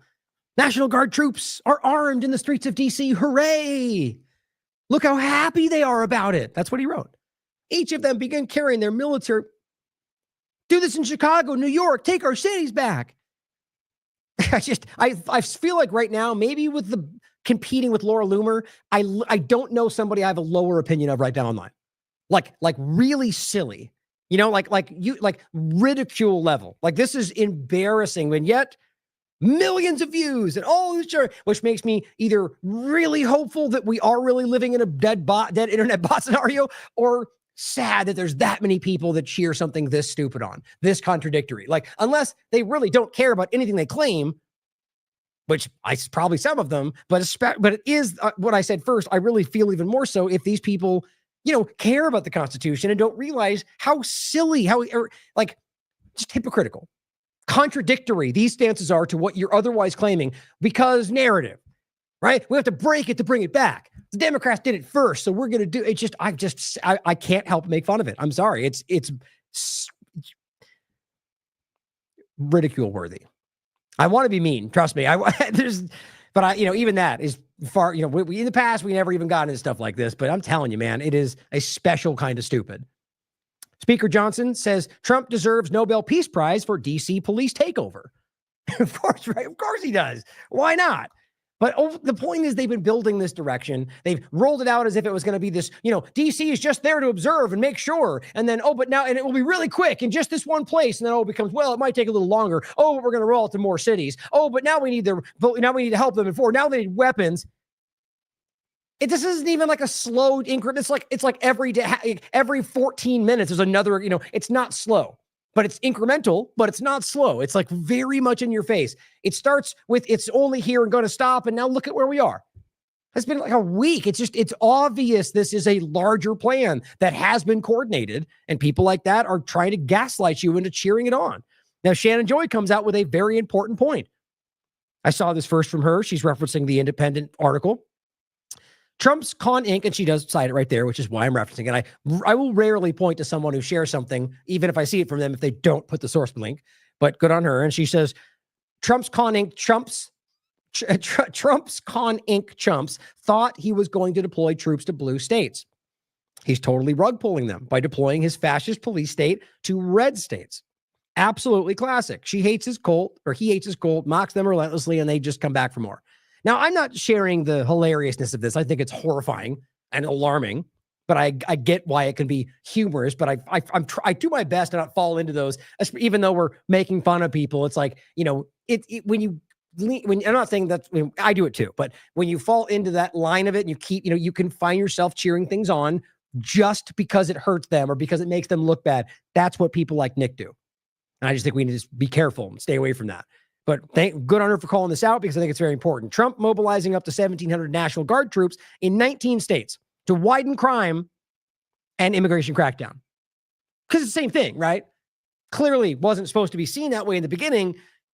And oops, hit my microphone. And now it's coming together. Like it's really largely focused on immigration, which shows you even there's a clear kind of sidestep. But deployments reportedly set to take place largely in Republican-controlled states. Now it says the deployments will take place across the following states: Alabama, Arkansas, Florida, Georgia, Idaho, Indiana, Iowa, Louisiana, Nebraska, Nevada, New Mexico, Ohio, South Carolina, South Dakota, Tennessee, Texas, Utah, Virginia, Wyoming, per Fox News. Texas reportedly slated to have the latest deployment. Okay. Weirdly, very conspicuously missing Illinois. When everyone's talking about that become the focal point. Now, again, it could be because that was by choice, so we weren't looking at it. But I find it really interesting. If it goes forward and Chicago is not the next place, the hype about the crime, which I'm not disagreeing with. Don't miss that from last time either. I'm in no way suggesting Washington, D.C. was a perfect bastion of freedom. There's horrible crime there. But it's not the way he made it out in the context of worse than any place in the world. This is what I was laughing about. You could have easily said this place is so bad with crime that we have to do something. I would have been like, yes, I agree, but not in the sense of what he did. So my point is you didn't even need to lie about it. You could have easily gotten everyone on board because we know the crime is terrible there, but he had to make things up and corner himself, which I keep thinking is there's a reason for this. We're supposed to see. I don't know. It just doesn't make sense to me that they're that kind of consistently bad at this, but he made it. He literally claimed it was worse than any other place on earth. You can quite literally prove that's not true very easily. And then you could also prove that Washington, D.C., even with the claims that they're making, is not even in the top 5 with the numbers we can see. So why do they start there? Because it's D.C., because there's something important to that in this larger context, whether it's giving it to Peter Thiel or Freedom City or something entirely different. It's not about what they're claiming. You have to be honest about that. But then the next point's same point. I don't have the Newsweek article up, but you can look at the top 30 list we gave you from a conservative platform. And the point was they're not aiming at the top 5, not even the top 10 in most cases. So what's it really about? My mind is about 2 things. One, about specifically the locations that are important for what they're doing, the AI transition, whatever agendas they're really aiming at. And 2, more broadly, just the police state. I mean, this is quite literally what most people have been alarmed about for a long time. Rolling out the martial law police state. Now, whether it ends up being what we would envision as that, or just having casual members of the military and ready deploy units all over the country, which is what we're going to get to. It's what they're actually doing now. How is that okay with any conservative right now? Why? Because you think Trump's not going to do anything bad to you? Well, what happens when the next Democrat comes into power? I mean, really can't think that far ahead? This is really crazy to me. The idea that we're not only, this is half the country. On top of the fact that it's largely Republican states. I just think that needs to really resonate. Recognize that it's as always, it comes back to bite you if you lean in to supporting any power structure, in my opinion. But okay, so Illinois was not listed there. Here's what he had to say about Chicago. They're all pointing at Chicago. You all know Chicago's a killing field right now, and they don't acknowledge it. And they say, that's not true. Pretty sure everybody acknowledges it, but you're setting a narrative. We don't need him. Freedom, freedom. He's a dictator. He's a dictator. A lot of people are saying maybe we like a dictator. It's also important, casual mention of, maybe, but I don't like them. Dictators are bad, but maybe they like those things. Just his typical meaningless, floats the idea, it could be just a troll too. That's the way they play most of this stuff. Even though more than half of the things we were told were really just him toying them with the left, turn out to be real. And then they go, well, we always meant it. We were trolling you. Or you don't even know what's going on. And you're just playing along with whatever you're supposed to say yes to, like most of you are. But a dictator, remember what he said about Sisi? Where's my favorite dictator? What did Bukele say? I'm the cool dictator. Guys, they're clearly priming you for something, probably an authoritarian state. That's crazy, Ryan. It's not like they're rolling out a police. Oh, they are right in front of you. Chicago. It's clearly what they've been insinuating and pointing to. Benny Johnson today, Chicago resident urges Trump to deploy the guard. Okay, so then clearly everybody agrees because this guy in the street says so. I'm not arguing that there's not crime. I'm willing to bet you plenty of them want whatever he's talking about. Maybe because they have personal stories about crime. But overall, just like in DC, at least from my impression, it does not seem that most people want what's happening. That's just my opinion based on what I can see. And you don't have to believe me, but the truth is that I really do try to find, tap into other groups and reach out to people who may have, people that live in certain places and be like, what are you hearing from people? But you never really know. We'll get to an article from the Washington Post, which I don't trust the Washington Post, but we'll consider what it says about that very point, about how it seems that people on the street have a very different perspective, and the videos that they take are very different than the same version of what happened from what the White House puts out. We all know they do this, though. We shouldn't deny that it's not, it's left and right. So if we pretend that they're not doing it now, then, it's kind of a childish thing to pretend like it only happens on one side. Like the deep state is only the one side. It's kind of sad. But yes, Chicago's got some bad crime. It's a really bad. I've said that many times over the years. I've also pointed out that it's weird how both sides seem to ignore when there's a problem there or people shot, but yet then over-fixate on certain shootings when they want to. It's typical. But all that's to say, yes, there's crime, and yes, it should matter. But I also very much think that there's a game being played between both sides to kind of justify problem, reaction, solution. But overall, it's about constitutional action and whether this is being done the right way, whether it's being used to accomplish what they want, not that they care about Chicago. And the bigger point on all of them, is this going to change anything, or are they just going to rush in the military, clear out the streets in an aggressive way, and then claim that's all good? And then one of two things. Either they leave and it goes back to what it was, because that's what will happen, or they stay and claim that keeps you safe. What's more likely, do you think? Here's Trump saying Chicago, but that he has the right to do whatever he wants because he's the president. Well, paraphrasing, you'll hear for yourself. It is what he's saying. And I simply said it is amazing what people can ignore to pretend that they're winning. I would have much more respect for Pritzker if he'd call me up and say, I have a problem. Can you help me fix it? I would be so happy to do it. I don't love, not that I don't have the right to do anything I want to do. I'm the president of the United States. If I think our country's in danger, and it is in danger in these cities, I can do it. So there's no denying there will be people, like I'm already seeing, trying to mental gymnastics this. It's very clear. Language again, very clear. Anything I want to do. I don't have the right to do anything I want to do. Hold on. Not that I don't have. Not that I don't have the right to do anything I want to do. And he ends with, I do. I have the right to do anything I want to do. I'm the president of the United States. If I think our country's in danger, and it is in danger in these cities, I can do it. I can do it. Right. So that's clear.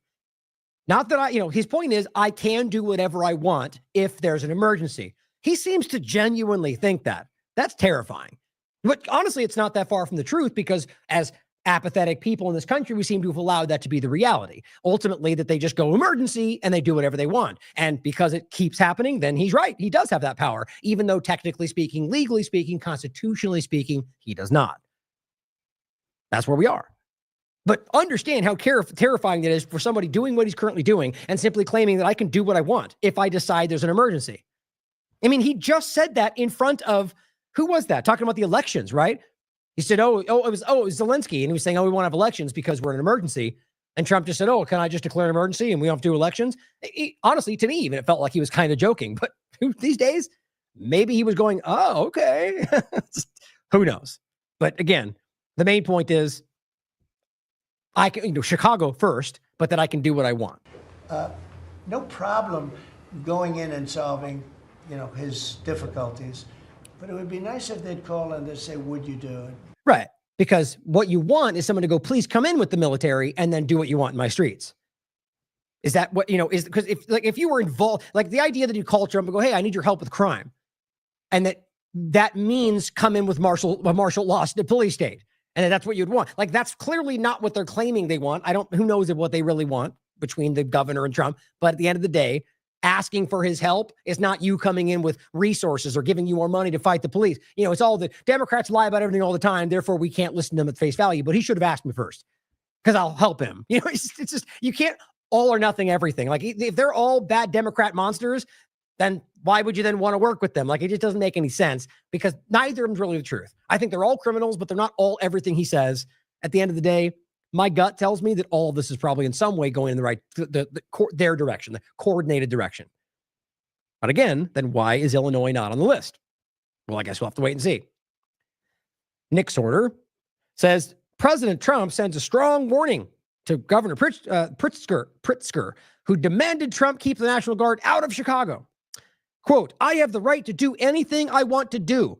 I'm the president of the United States. So here's what's funny. That's what everyone seems to be quoting, right? Like, I mean, I'm sure it's a short clip. I'd be really surprised if we didn't watch it, but that's what he says too. I have the right to do anything. I'm the president. That's not what he actually said. I really have a problem with people who quote things that aren't exactly what was said, because the quote is a very specific meaning when you do that. So I do hate that. Either way, you heard what he said. There was more of a nuance, but it ultimately meant the same thing, but I'm still not okay with that.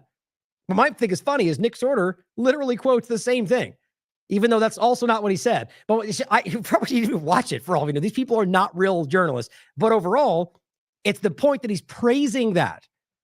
I have the right to do anything I want to do because I'm the president, and he does a fire symbol, send in the troops, 47. That was over the top for me. So you're praising that the president claims they can do whatever they want. So that means you're okay with Biden doing whatever he wants, right? No, he's a bad guy. So you're only okay with the one that you think is the right guy doing whatever they want. You're a child. Like that is worthy of ridicule. As I said, honest conservatives who truly care about the Constitution need to start calling out these pretenders, and they're all over the place. They are simultaneously helping to destroy this country while tricking people into thinking that you are all just as dishonest and ignorant, as sycophantic as they are, meaning sycophants. Call it out, guys. They're the ones that are really hurting what you're trying to do. Now, the Pentagon, as I showed you before, on the 12th, plans to create a military reaction force that they explicitly point out for protests. So 600 National Guard deployed in 2 locations, at least that was the original point they put out as the hypothetical, that could rapidly deploy across the country for protests. As Trump, I played before, literally said in LA, if you come out and protest, you'll be met with violent force, or it was serious force, or I forget it now. It was something like that. But it was about force, not because you break the law, but because you're simply protesting what he's doing. So he very much does think that. And again, it'll be like, well, they were inciting violence, or they did that, when really that it's not even, who cares if they did it or not. We were going to shut them down and we'll fill in the excuse like they do with everyone they're arresting in the streets. It's what they're doing right now. Not everyone. I'm being hyperbolic. It's a lot of that though. But that's where it's going. And now here's yesterday, Trump signs executive order. Whoa, surprise, surprise. Why wouldn't he go, hey, Congress? Because he's a dictator at this point. And it's not just him. It's what they've been building. But Obama before them, Biden did the same. Rule through executive order is not what we pretend this is. And again, if you just want to go, but the other side, then you're okay with that. Whatever your rationale, you're going, do the wrong thing. So another executive order establishing specialized National Guard units. It's what we just talked about, to address crime in the cities or whatever else they want to use it for, like suppressing protests. It says Donald Trump signed an executive order Monday tasking his Secretary of Defense, Pete Hegseth, with establishing specialized units in the National Guard that will be specifically trained and equipped to deal with public order issues. Oh, okay, so they're literally enforcing the law, armed. Are we still pretending this is not exactly what it looks like, or that it's a violation of posse comitatus, despite the idea that they can declare an emergency and Title 32 and it all goes away? Well, then it all means nothing then. If they can just write out, just declaim as a loophole for things that shall not be infringed, no big deal. It says the clearest sign yet, he intends to expand the U.S. military's role in domestic law enforcement activities across the country. Now, this is what I find most interesting. This is CNN. Now, listen to the way they go on to frame this. Now, they're in a way, they're going the thing, and it's like, I guess the air is like it's bad. But in this article, they essentially lay out why he's going to do it, and it's okay. That's one of the reasons it tells me that there's a bigger thing here, that like not everyone at CNN, the people writing the article, but as you know, they don't have really any control over what happens. It's come from the top down, as the Allison Morrows of the world have told us. And weirdly, the people like Tucker still have yet to really divulge. Yeah, you think you know why. Overall, there is a lot of coordination, a lot of manipulation. And so my point is that they may hate Trump and think they're fighting him, but from the platform, this article and the way they write this, it at least suggests to me that it is an all-of-government agenda to get this done. And not just this one thing, but the larger agenda. It goes on to say, to designate an appropriate number, it's a quote from Hegseth, to designate an appropriate number of each state's trained National Guard members to be reasonably available for rapid mobilization for such purposes, and establish a standing quick reaction force that shall be available for rapid nationwide deployment. Now, you remember what our founding fathers had to say about standing armies? Now, that's already what's going on. We've had a standing army for a very long time. Well, once militia is stopping that, now we just have an army all the time. Well, that's something our founding fathers would be very upset about. But who cares, right? Now, this is a step even further. Now we're going to have a standing military and bases all over the country, but now we're going to have standing deployable forces ready to be enforcing law on a given day. Do you not realize how much further that goes? Military deployment in any place is usually seen as quite an escalation. The National Guard being deployed for protest in the past has been a big deal. This is being wildly normalized to the point to where he's having little deployable units that'll go out to enforce the law. Why is that? I mean, because the idea of posse comitatus is very clear. All they do is claim that there's, you could use, it's right here, Title 32. Is that what it is? Title 32. And allow that to work. Why? Well, because you have a state of emergency. So what this means, if this is going to be the case, is that there has to be a never-ending ongoing state of emergency for I guess, the country all the time, that under that, they then execute this for whatever law is in place. How does that make sense legally?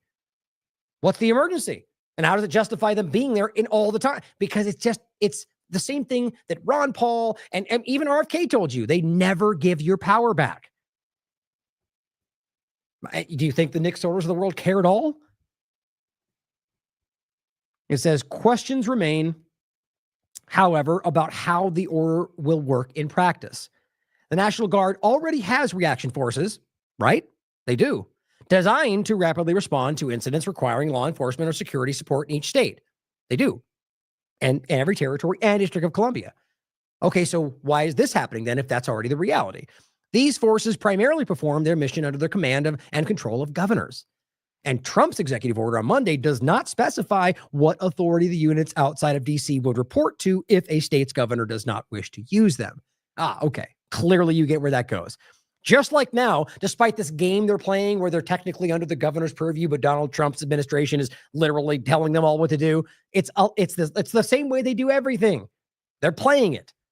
No, the governors completely have control. They don't. We all see that. Or like with Garcia, well, our hands are tied. We totally can't bring him back. And they bring him back.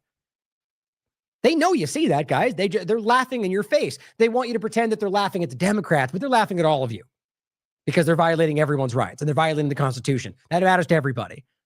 So this is about trying to play this game about, you're creating in a way with ICE and this, you have a national police force, which is something that the Joneses of the world used to really call out all the time. And now they don't care. It goes on to say, oh wait, did I, yeah, okay, I read that. It says, quote, it seems very performative.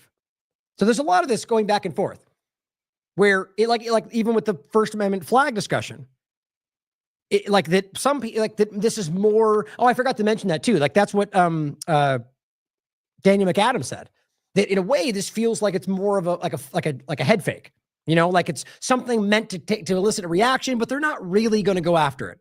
Something tells me that's not the case, but I get the point. Like in this case, it seems performative. Like the idea of the National Guard executive order might never really come to pass, but it's about trying to appease a certain audience, like with the flag thing. Yeah, it's a good point to consider. And it says, but again, the devil is in the details of how they plan on using them. I agree.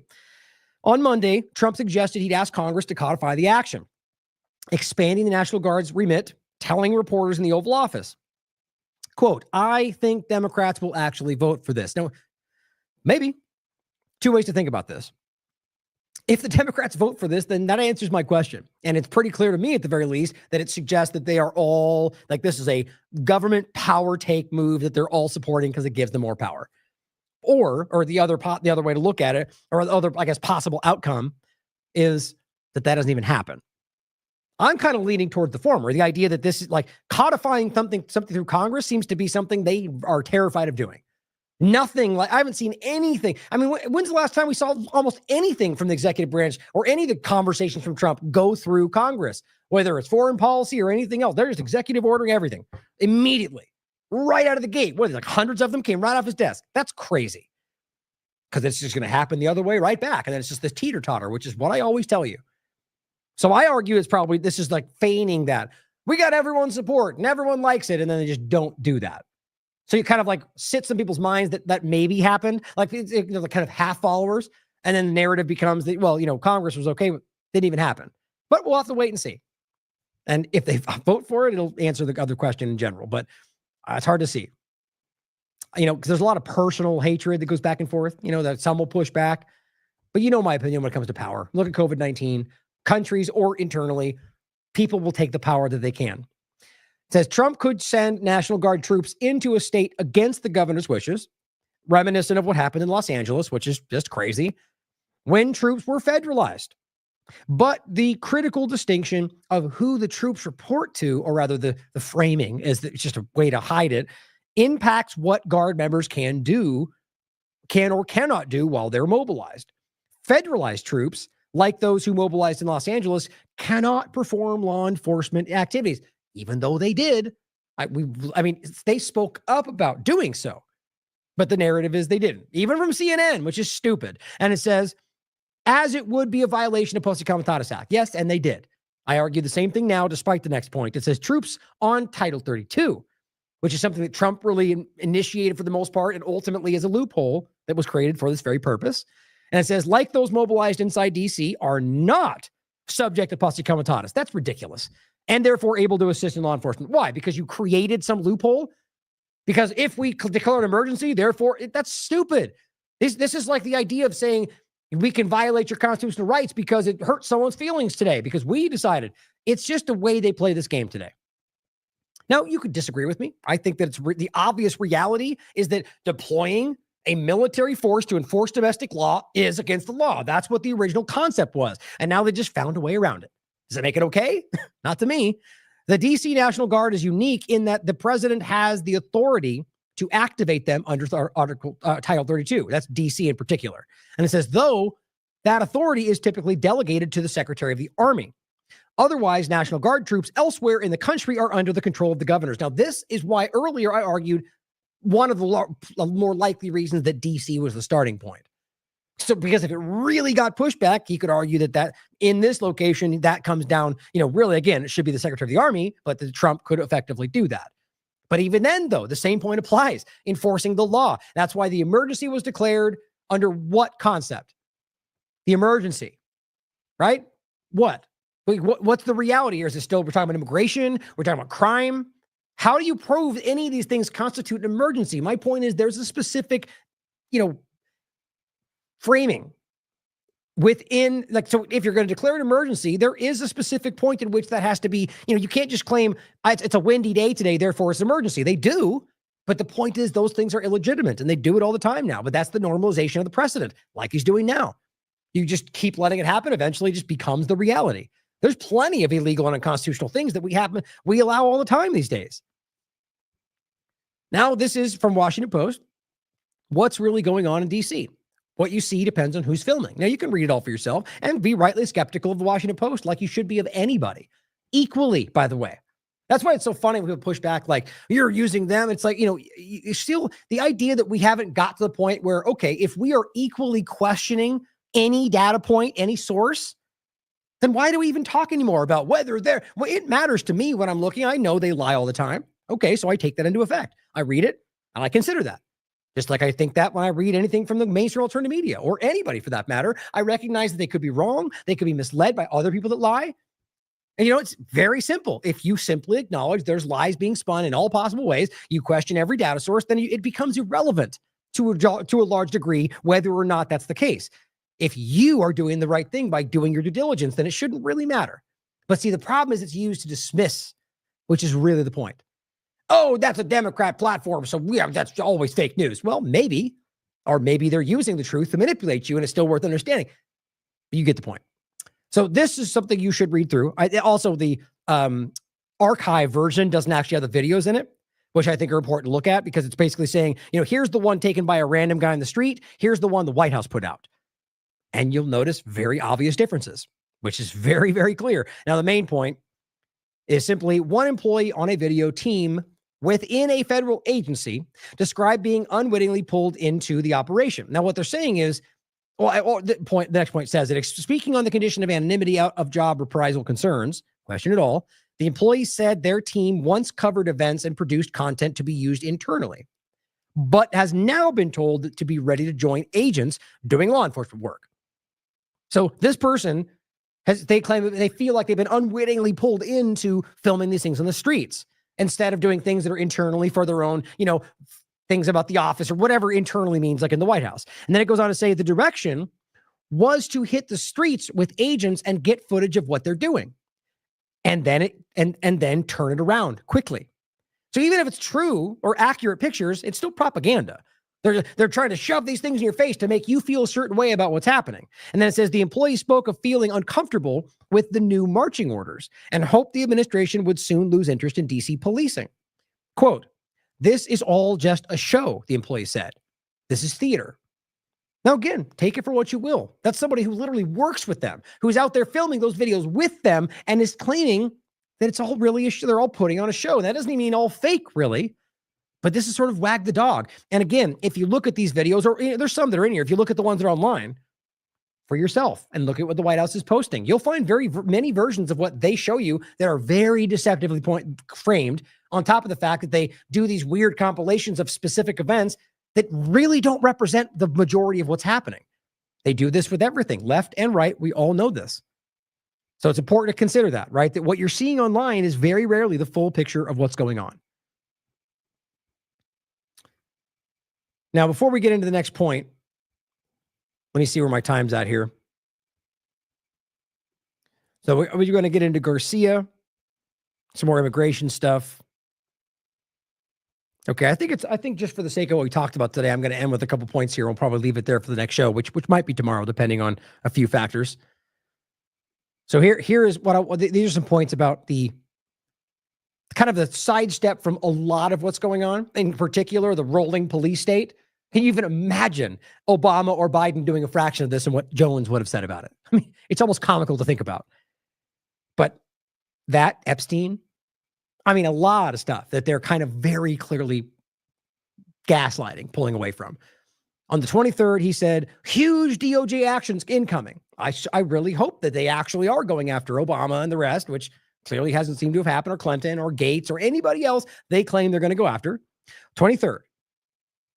Had a long talk with the top. Well, as if you watch this show and if you even pay attention to part of what they put out, he's done this a lot and many, many times it hasn't panned out.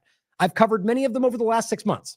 Like very, very large examples of huge insider sources tell X, Y, and Z that then and not even ever like follows up and goes, that didn't happen. Just moves on to the next, propagandized story. But then he posted this the next day with a blank piece of white paper and said, boom. I don't even know what that's supposed to mean. Here, on the next day, this is the 25th, he comes out again and says, mega bombshell exclusive. You got to, when you write bomb breaking and every single time, you got to pick it up a notch, right? So now it's gone to mega bombshell exclusive with 2 red lights because it's really important this time with 3 exclamation marks. So it's serious. And it goes on to say, President Trump's head strike force lawyer, Ed Martin, delivers powerful information to Alex Jones from the DOJ that will shake the foundations of the United States. Quote, as soon as they start indicting these people, if you think you've seen whistleblowers and House of Cards falling, it's going to go free fall. Okay. I guess we'll wait and see. I'm sure you know what I'm thinking. We've seen this before. The military tribunal, things that he has discussed, the idea of the indictments and the military tribunals, and it's all coming down. We've heard that for so long. This feels like the revitalization of the same old Q thing that's been going on for a very long time. Here's what David Icke said. They play Jones so we can play you. How long ago Jones was in tears over the Epstein files, but he soon recovered and got back on script. Bottom line, he's promoting one of the most corrupt, criminal, and tyrannical presidents in U.S. history who is owned by Israel and the AI oligarchs. Every day a bombshell broadcast or mega bombshell broadcast. Exactly. It's embarrassing. But it's the same Trump promoting Epstein diverting BS. He cannot grasp or refuses to grasp that it's a one-party state and he is one of the violins. Well put. Now, later in the same day, because this is kind of, it's the propaganda in your face all the time. First, later in the day, it says the deep state just got hit with a massive earthquake. Trump's DOJ government weaponization task force to target Democrat crime syndicate. So it's all the same, not happening yet, about to happen, report about nothing that's happened yet. Over and over and over throughout the day, framed differently in different ways. So it feels like there's a whole bunch of coverage going on. You've seen it before. The American people, later in the day, captioning the same tweet. The American people want action, indictments, justice. After being politically persecuted in the courts and shot in the ear, if we believe that's what happened, don't you think President Trump wants action more than anybody? Feels like you're trying to convince yourself almost. I'll tell you this, he says. Kash Patel, Pam Bondi in 6 months will not be in the FBI and DOJ if these indictments haven't happened, period. How much you want to bet they don't happen? And then he cheers them on just like he keeps doing regardless, like David Icke just pointed out. We're already there, guys. That's happening now with the last thing he said. Now, this is an interesting overlap. Here's the next one. This one is later in the day on the 25th, or in the morning anyway. He says the Democratic Party working with the UN. Oh, wait, let me read this one first. Yeah, this is important, or just for the point I'm making anyway. He says, our republic hangs by a thread. Answer the call. Okay, so hangs by a thread does not feel like winning, right? So simultaneously, promises kept. We're winning. We're taking the deep state. Remember the other day, they're shaking. Deep state is on the run. And now we hang on by a thread? Oh, because he's trying to sell this thing at you. Okay, so it's about selling you the narrative, just like Trump does every day. Whatever he says here is different than what he says there because he's got a different thing he's trying to sell you right here. Is that not obvious? Okay, then he goes on to say, captioning that, the Democrat Party working with the UN is openly trying to bring down the United States with replacement migration. Oh, so we're going back there. Well, I'm not denying that there's obvious overlaps to this, but if you're going to pretend Israel's not like shockingly like admitting that they're doing that, which we know he's doing, he's pulling punches for Israel all over the place, then you're lying to yourself and everybody else.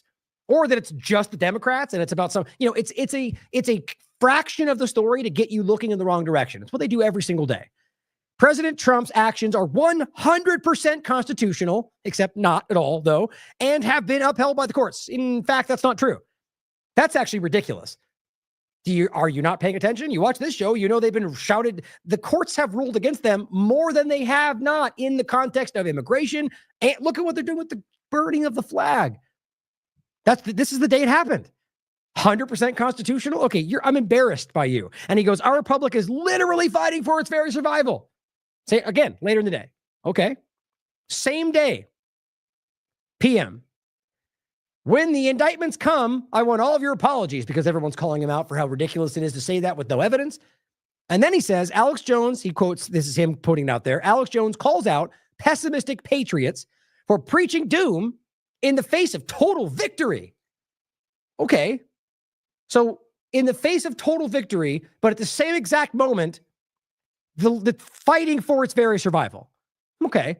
I mean, I guess you could make a point to how you could make an argument for those existing at the same time, but it's starting to feel a little bit abstract, all over here and all over there. It's whatever to sell you on the narrative. But my bigger point is you can't claim we're winning and everything's happening the way we all want it. And the deep state's on the run and then claim that we're fighting for our very survival or that we're hanging on by a thread.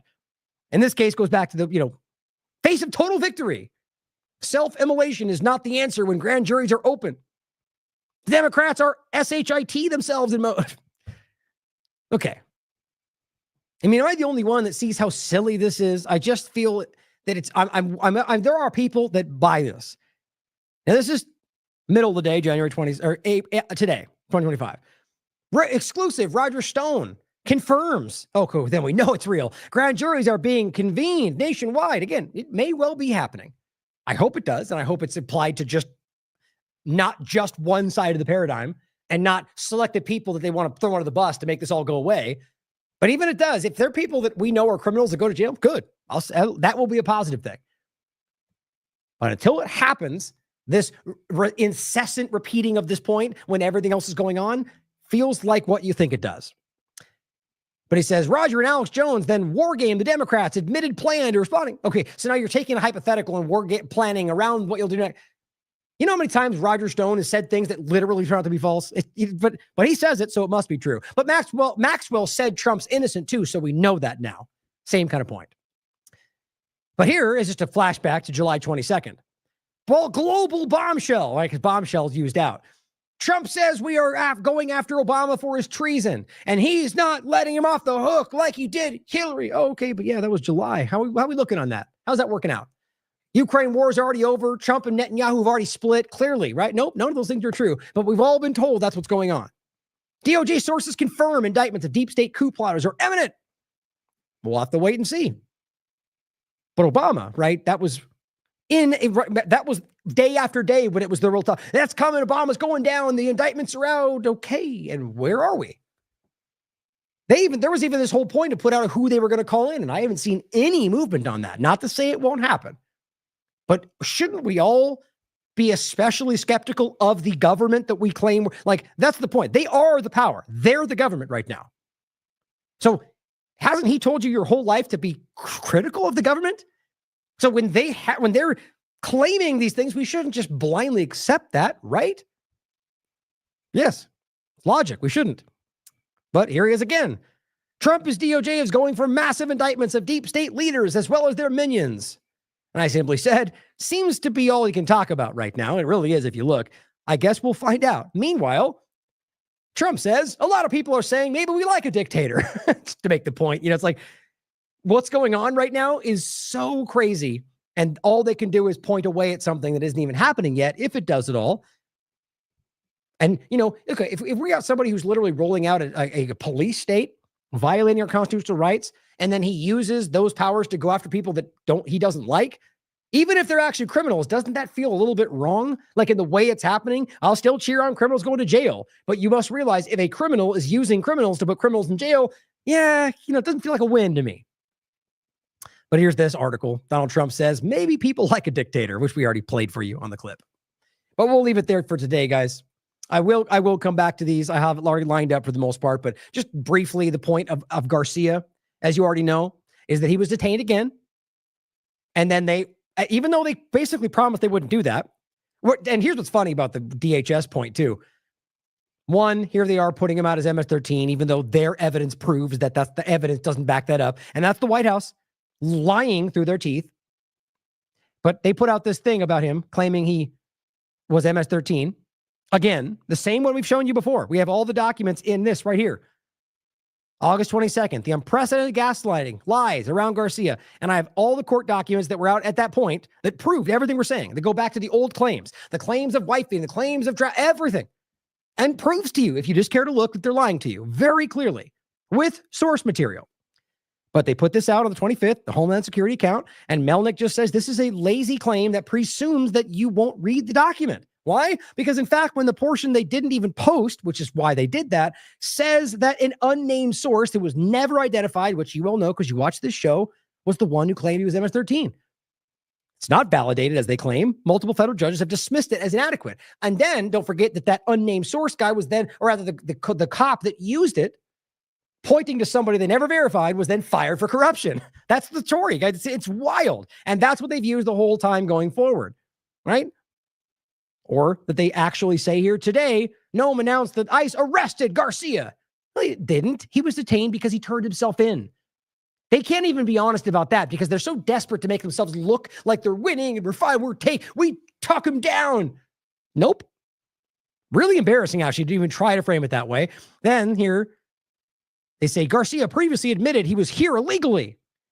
Do you realize how distorted in defense, how insulting that is? Because the reality is this is old news. Here's a selective clip that says he was here. Yes, everybody knows that. He was here illegally back when that happened in Home Depot, right? Okay. Then they went to deport him, and then Trump's administration, the very people trying to lie to you right here, were the ones that gave him the withholding of removal because he was worried about political persecution. That's where the story ended. Trump's team decided he was not a risk and let him stay.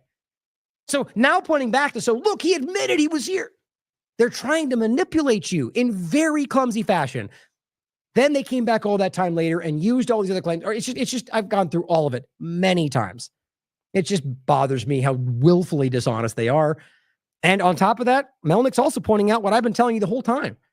Trump administration, not trying, they already did. They dismissed MS-13 leaders' charges. They said that are sending back to El Salvador because he had to deal with them. And he simply points out, I remain surprised that this isn't a bigger story. You're telling us you're going after people because they're MS-13 gang members, but you're releasing all the leaders? It's just so dumb at its core. It's just insulting. And I'll go through a lot more of these really horrifying claims, you know, veterans being arrested. You know, this guy's a DC lawyer.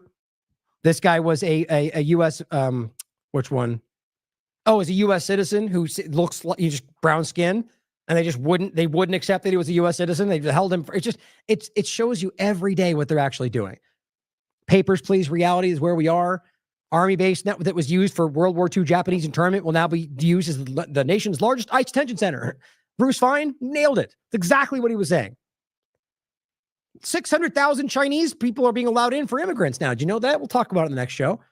That's true, right? Afrikaners, come on in. 600,000 Chinese people, come on in. Which you guys can decide whether you think that's good. It's hypocritical to say this can't happen. We're shutting down all the immigrants because, just the ones that Israel doesn't like. Even Laura Loomer's like, no, not the Chinese. They're all spies because she's such a moron. Of course, some of them could be. You know, it's just such a weird, but the point is, it doesn't make any sense. You're all being played. You're all being manipulated if you care to listen to these people. Now, I've talked about this many times. I haven't gone into it because by the time I came back, I had a few days that I wasn't working. I came back and I honestly feel like this has been very well covered. Gen X Girl did a great job. Alex, what was it again? Or excuse me, Tom Alexandrovich, an Israeli government entity under Netanyahu that got arrested for a child sex sting, and they let him go. Meanwhile, at the same time,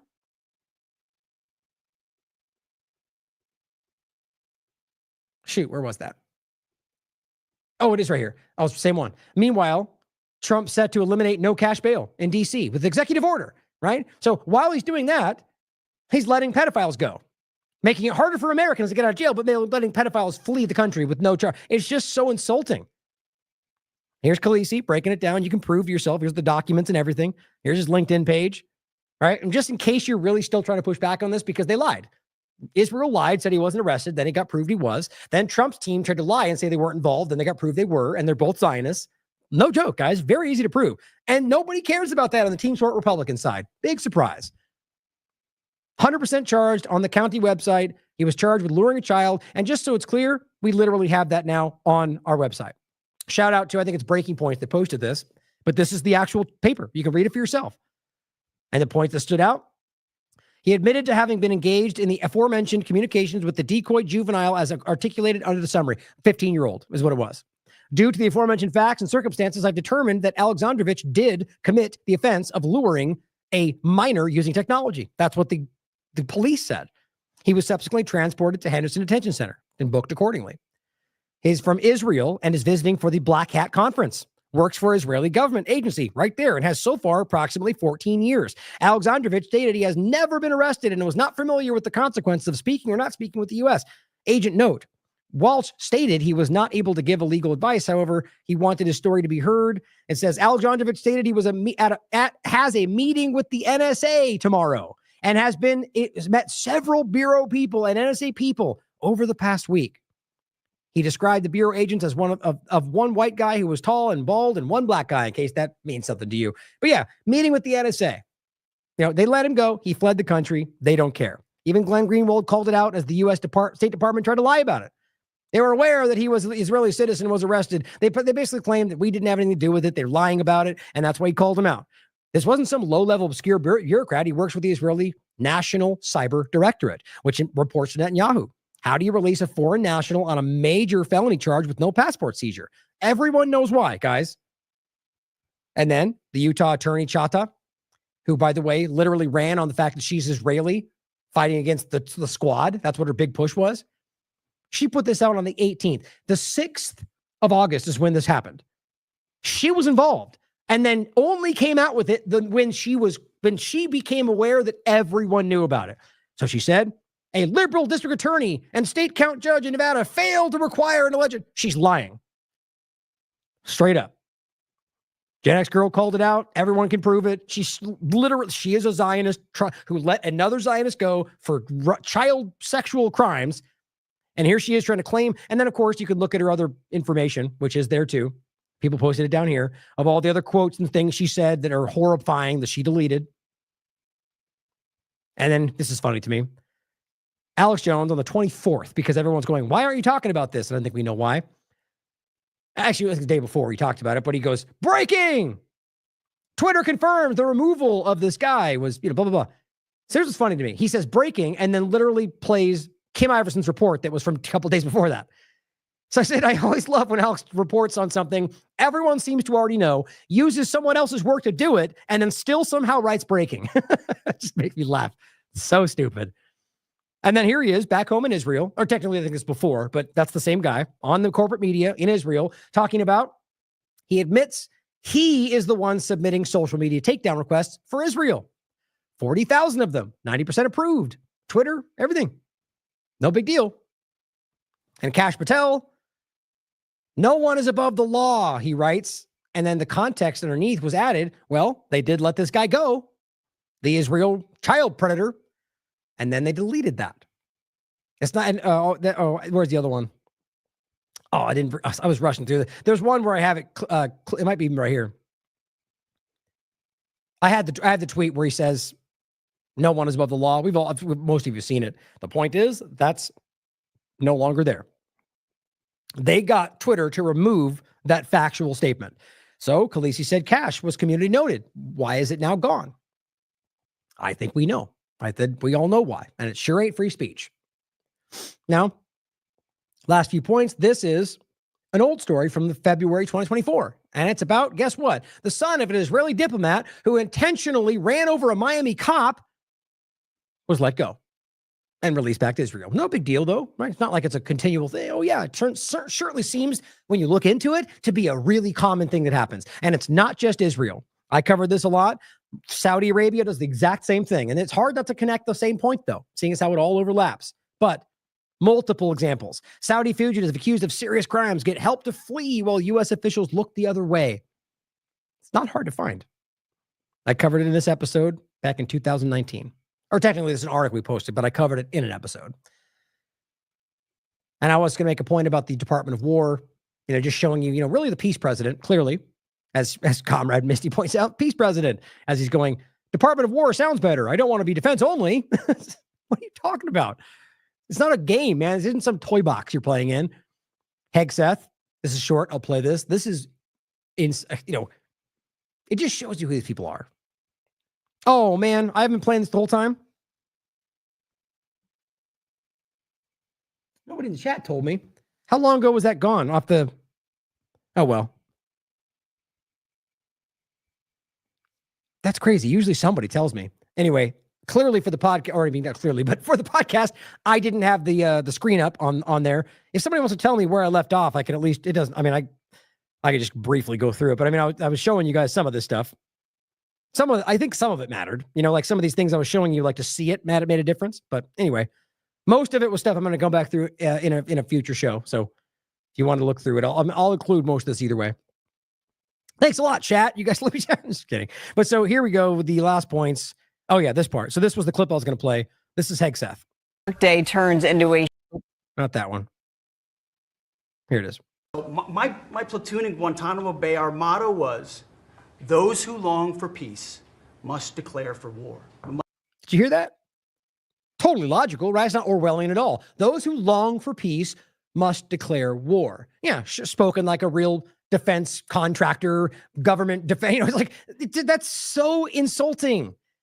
So I bet you could argue those who want peace must prepare for war, not declare war, right? Like, I mean, it's a very different way to say that, I think, by design. Also, his unit at Guantanamo, because those are the people you want to listen to about peace, right? Must prepare for war. We don't want war. We don't seek it. You are the peace president, sir. Because we are strong, our enemies know what we will do. And so whether it's Secretary of War or Secretary of Defense, that warrior ethos is changing. We're going back to basics. Our drill and... If you understand this, we've talked about it many times over the years. The reason they changed it is because they wanted to propagandize you. They wanted you to think that we weren't fighting wars. We were defending ourselves, but everywhere. It's just a simple social engineering experiment, guys. And all they're doing now is they're trying to, whether it's because we're rolling back into this, the technocrat led, like, we don't care what you think. I don't know, but it really does show you that they're trying to, let me put it this way. It's all opinion. One or two things I would think. Either they're doing that because they're trying to signal to you that they are going to go to war everywhere and they want you to be on board with it. Or, like I said, it feels like there's some kind of a destructive element to this. You know, you don't just expose the fact that we've been deceiving you this whole time and call yourself the peace president and then let it clearly come out that you're going to be going to war. It just seems counterintuitive. It doesn't make logical sense from like a usual political standpoint. So I just find that to be interesting. And I wonder whether it's more about, you know, like deliberately trying to collapse things. It's just worth considering. Trump has shattered the annual record for airstrikes in Somalia. Peace president, though, right? It's true. It's everywhere you look. This is the case. Israel just bombed a Syr hospital, a Reuters journalist in the hospital, but they bombed the hospital first, waited for them to come in, and then bombed it again. Because that's what they normally do, right? But then they say, hey, we're sorry about that mistake. No joke. Israel, what's funny is, so this Israel Defense Forces confirmed it did hit it, but you know that it was an accident. It was ultimately what they're arguing. Then on the media, though, in Israel, they reported pretty broadly that it was actually approved from the highest levels because they knew who was there. This is what we keep showing you in their media, in the Knesset. They're like, we got that Reuters journalist, like that kind of thing. And we just we're not honest about it. But that again, and as Caitlin Johnstone points out, the 8th. Remember that time in the beginning where they were like, we're not doing that. You're fake news. And then this is the 8th time they've bombed that hospital. So explain to me why the 2nd time made sense. Explain to me why the 4th time. Are we claiming there's still secret tunnels and human shields? They're just bombing people who are trying to make that place somewhere they can have refuge. It's disgusting to me. And this is what Trump and the rest of them support. Always this matters to me in any conversation we're having about whether they're people you should listen to. Whether they're people who care about human life or care about your rights or care about anything. Lastly, as I just showed you the other day, here's Aviva Klampus, one of these really just floundering Zionist propagandists, because the whole world sees them, saying more incredible scenes of protests in Tel Aviv. What did I just tell you? These are massive protests of people who are in many cases carrying signs of dead children. They're protesting for them to end the war, to take a deal. And in this case, many of them are literally like, we want this to end because you're killing children. Now that's, again, that is not the majority in Israel. But I just reported on this massive 300,000 protests who are openly calling for the end of this. One of them were saying, GHF, there's genocide, they're killing children. And what I tell you, these very desperate Zionists will go and say, look at our protest for you to release the hostages, which in a way is what they're saying, but they're calling for the Israeli government to make that happen because they know they're the ones stopping it. And yet she tries to make it out, and she doesn't really even frame it that. She just says, in scenes from a protest, in hopes that you'll go, oh, they're fighting on our side. It's ridiculous how desperate they are. And it's clear why. Everyone sees them. Nobody's falling. Now, again, I am being hyperbolic there, but I do mean it I'm using it that way for a reason. It's not literally everybody, but it is clear that the majority for a long time now recognizes what this is. All around the world, you can't deny this anymore, guys. You can't deny that it's every major human rights group and almost every platform that's like mainstream or otherwise has acknowledged famine, genocide everywhere, even though in many cases they're still pulling punches, right? Just very, very clear. And they are all involved in this. Like, let's make the bigger point in regard to the world. Yes, Epstein's a major story that they're covering up. Yes, what they're doing with health is crazy. This is the biggest thing in the world. This ongoing genocide in multiple nations in the same agenda is overwhelming. And less are people even pointing to it. I mean, even in my coverage, the only reason I would focus on is because I know you guys are aware of this. And I know that we've covered it like extensively, and I still will but it's like some days it's like, we know that there's killing, which I hate even saying out loud, but at the end of the day, we have to cover a lot of other things too. So even that makes me disgusted that this should be 24/7 all the time. Look at what they're doing, not this protest, but the reality of the ongoing genocide. It really is the most important thing in the world. I mean, it's what, removing our personal political drive. Like if you're objectively looking at everything, this has to be what we care about most. And that's going to bother people who want to make it about personal how else can we cover this? The amount of people that are suffering, the amount of, it's not just suffering, like created famine. fake pieces of food that blow up in children's hands, shooting them while they try to scrape dry rice out of the dirt. This is, something that will stick with me forever. And it should. But we'll get into plenty more in the next show, guys. I'll leave it there for today, but I'll leave you with a clip. Linda Monwin says, Professor Jeffrey Sachs, we're seeing something that is beyond imagining taking place before our eyes. I agree. Plenty more to get to, guys. We will see you in the next show. I love you all. As always, question everything. Come to your own conclusions. Stay vigilant. Israel is the most lawless, violent, criminal, rogue state on the planet. It is committing a genocide. It is starving 2 million people. And it is now proposing to do more. Very explicitly. First, to occupy Gaza through another major military operation against a population facing starvation. And in the occupied West Bank of Palestine, to establish new settlements that explicitly, according to the minister, zealot minister of this government, Smotrich, will destroy any chance for a state of Palestine. In other words, Israel is not only committing a genocide, it is upping the ante right now. It is a rogue state operating completely outside of international law, spitting in the face of the entire world. The American people are overwhelmingly against what Israel is doing, overwhelmingly. And they are calling for the United States to recognize a state of Palestine to save millions of people who are being starved to death or facing expulsion, ethnic cleansing, murder, and expropriation. I'm sorry to be so blunt, but we have not seen anything so shocking as this in our lifetimes, actually, in recent decades. What is happening right now is utter criminality. What is the U.S. doing about it? It is siding with Israel in everything. It is completely complicit in everything. It sanctions the International Criminal Court, which cites these war crimes. It sanctions the judges of the International Criminal Court.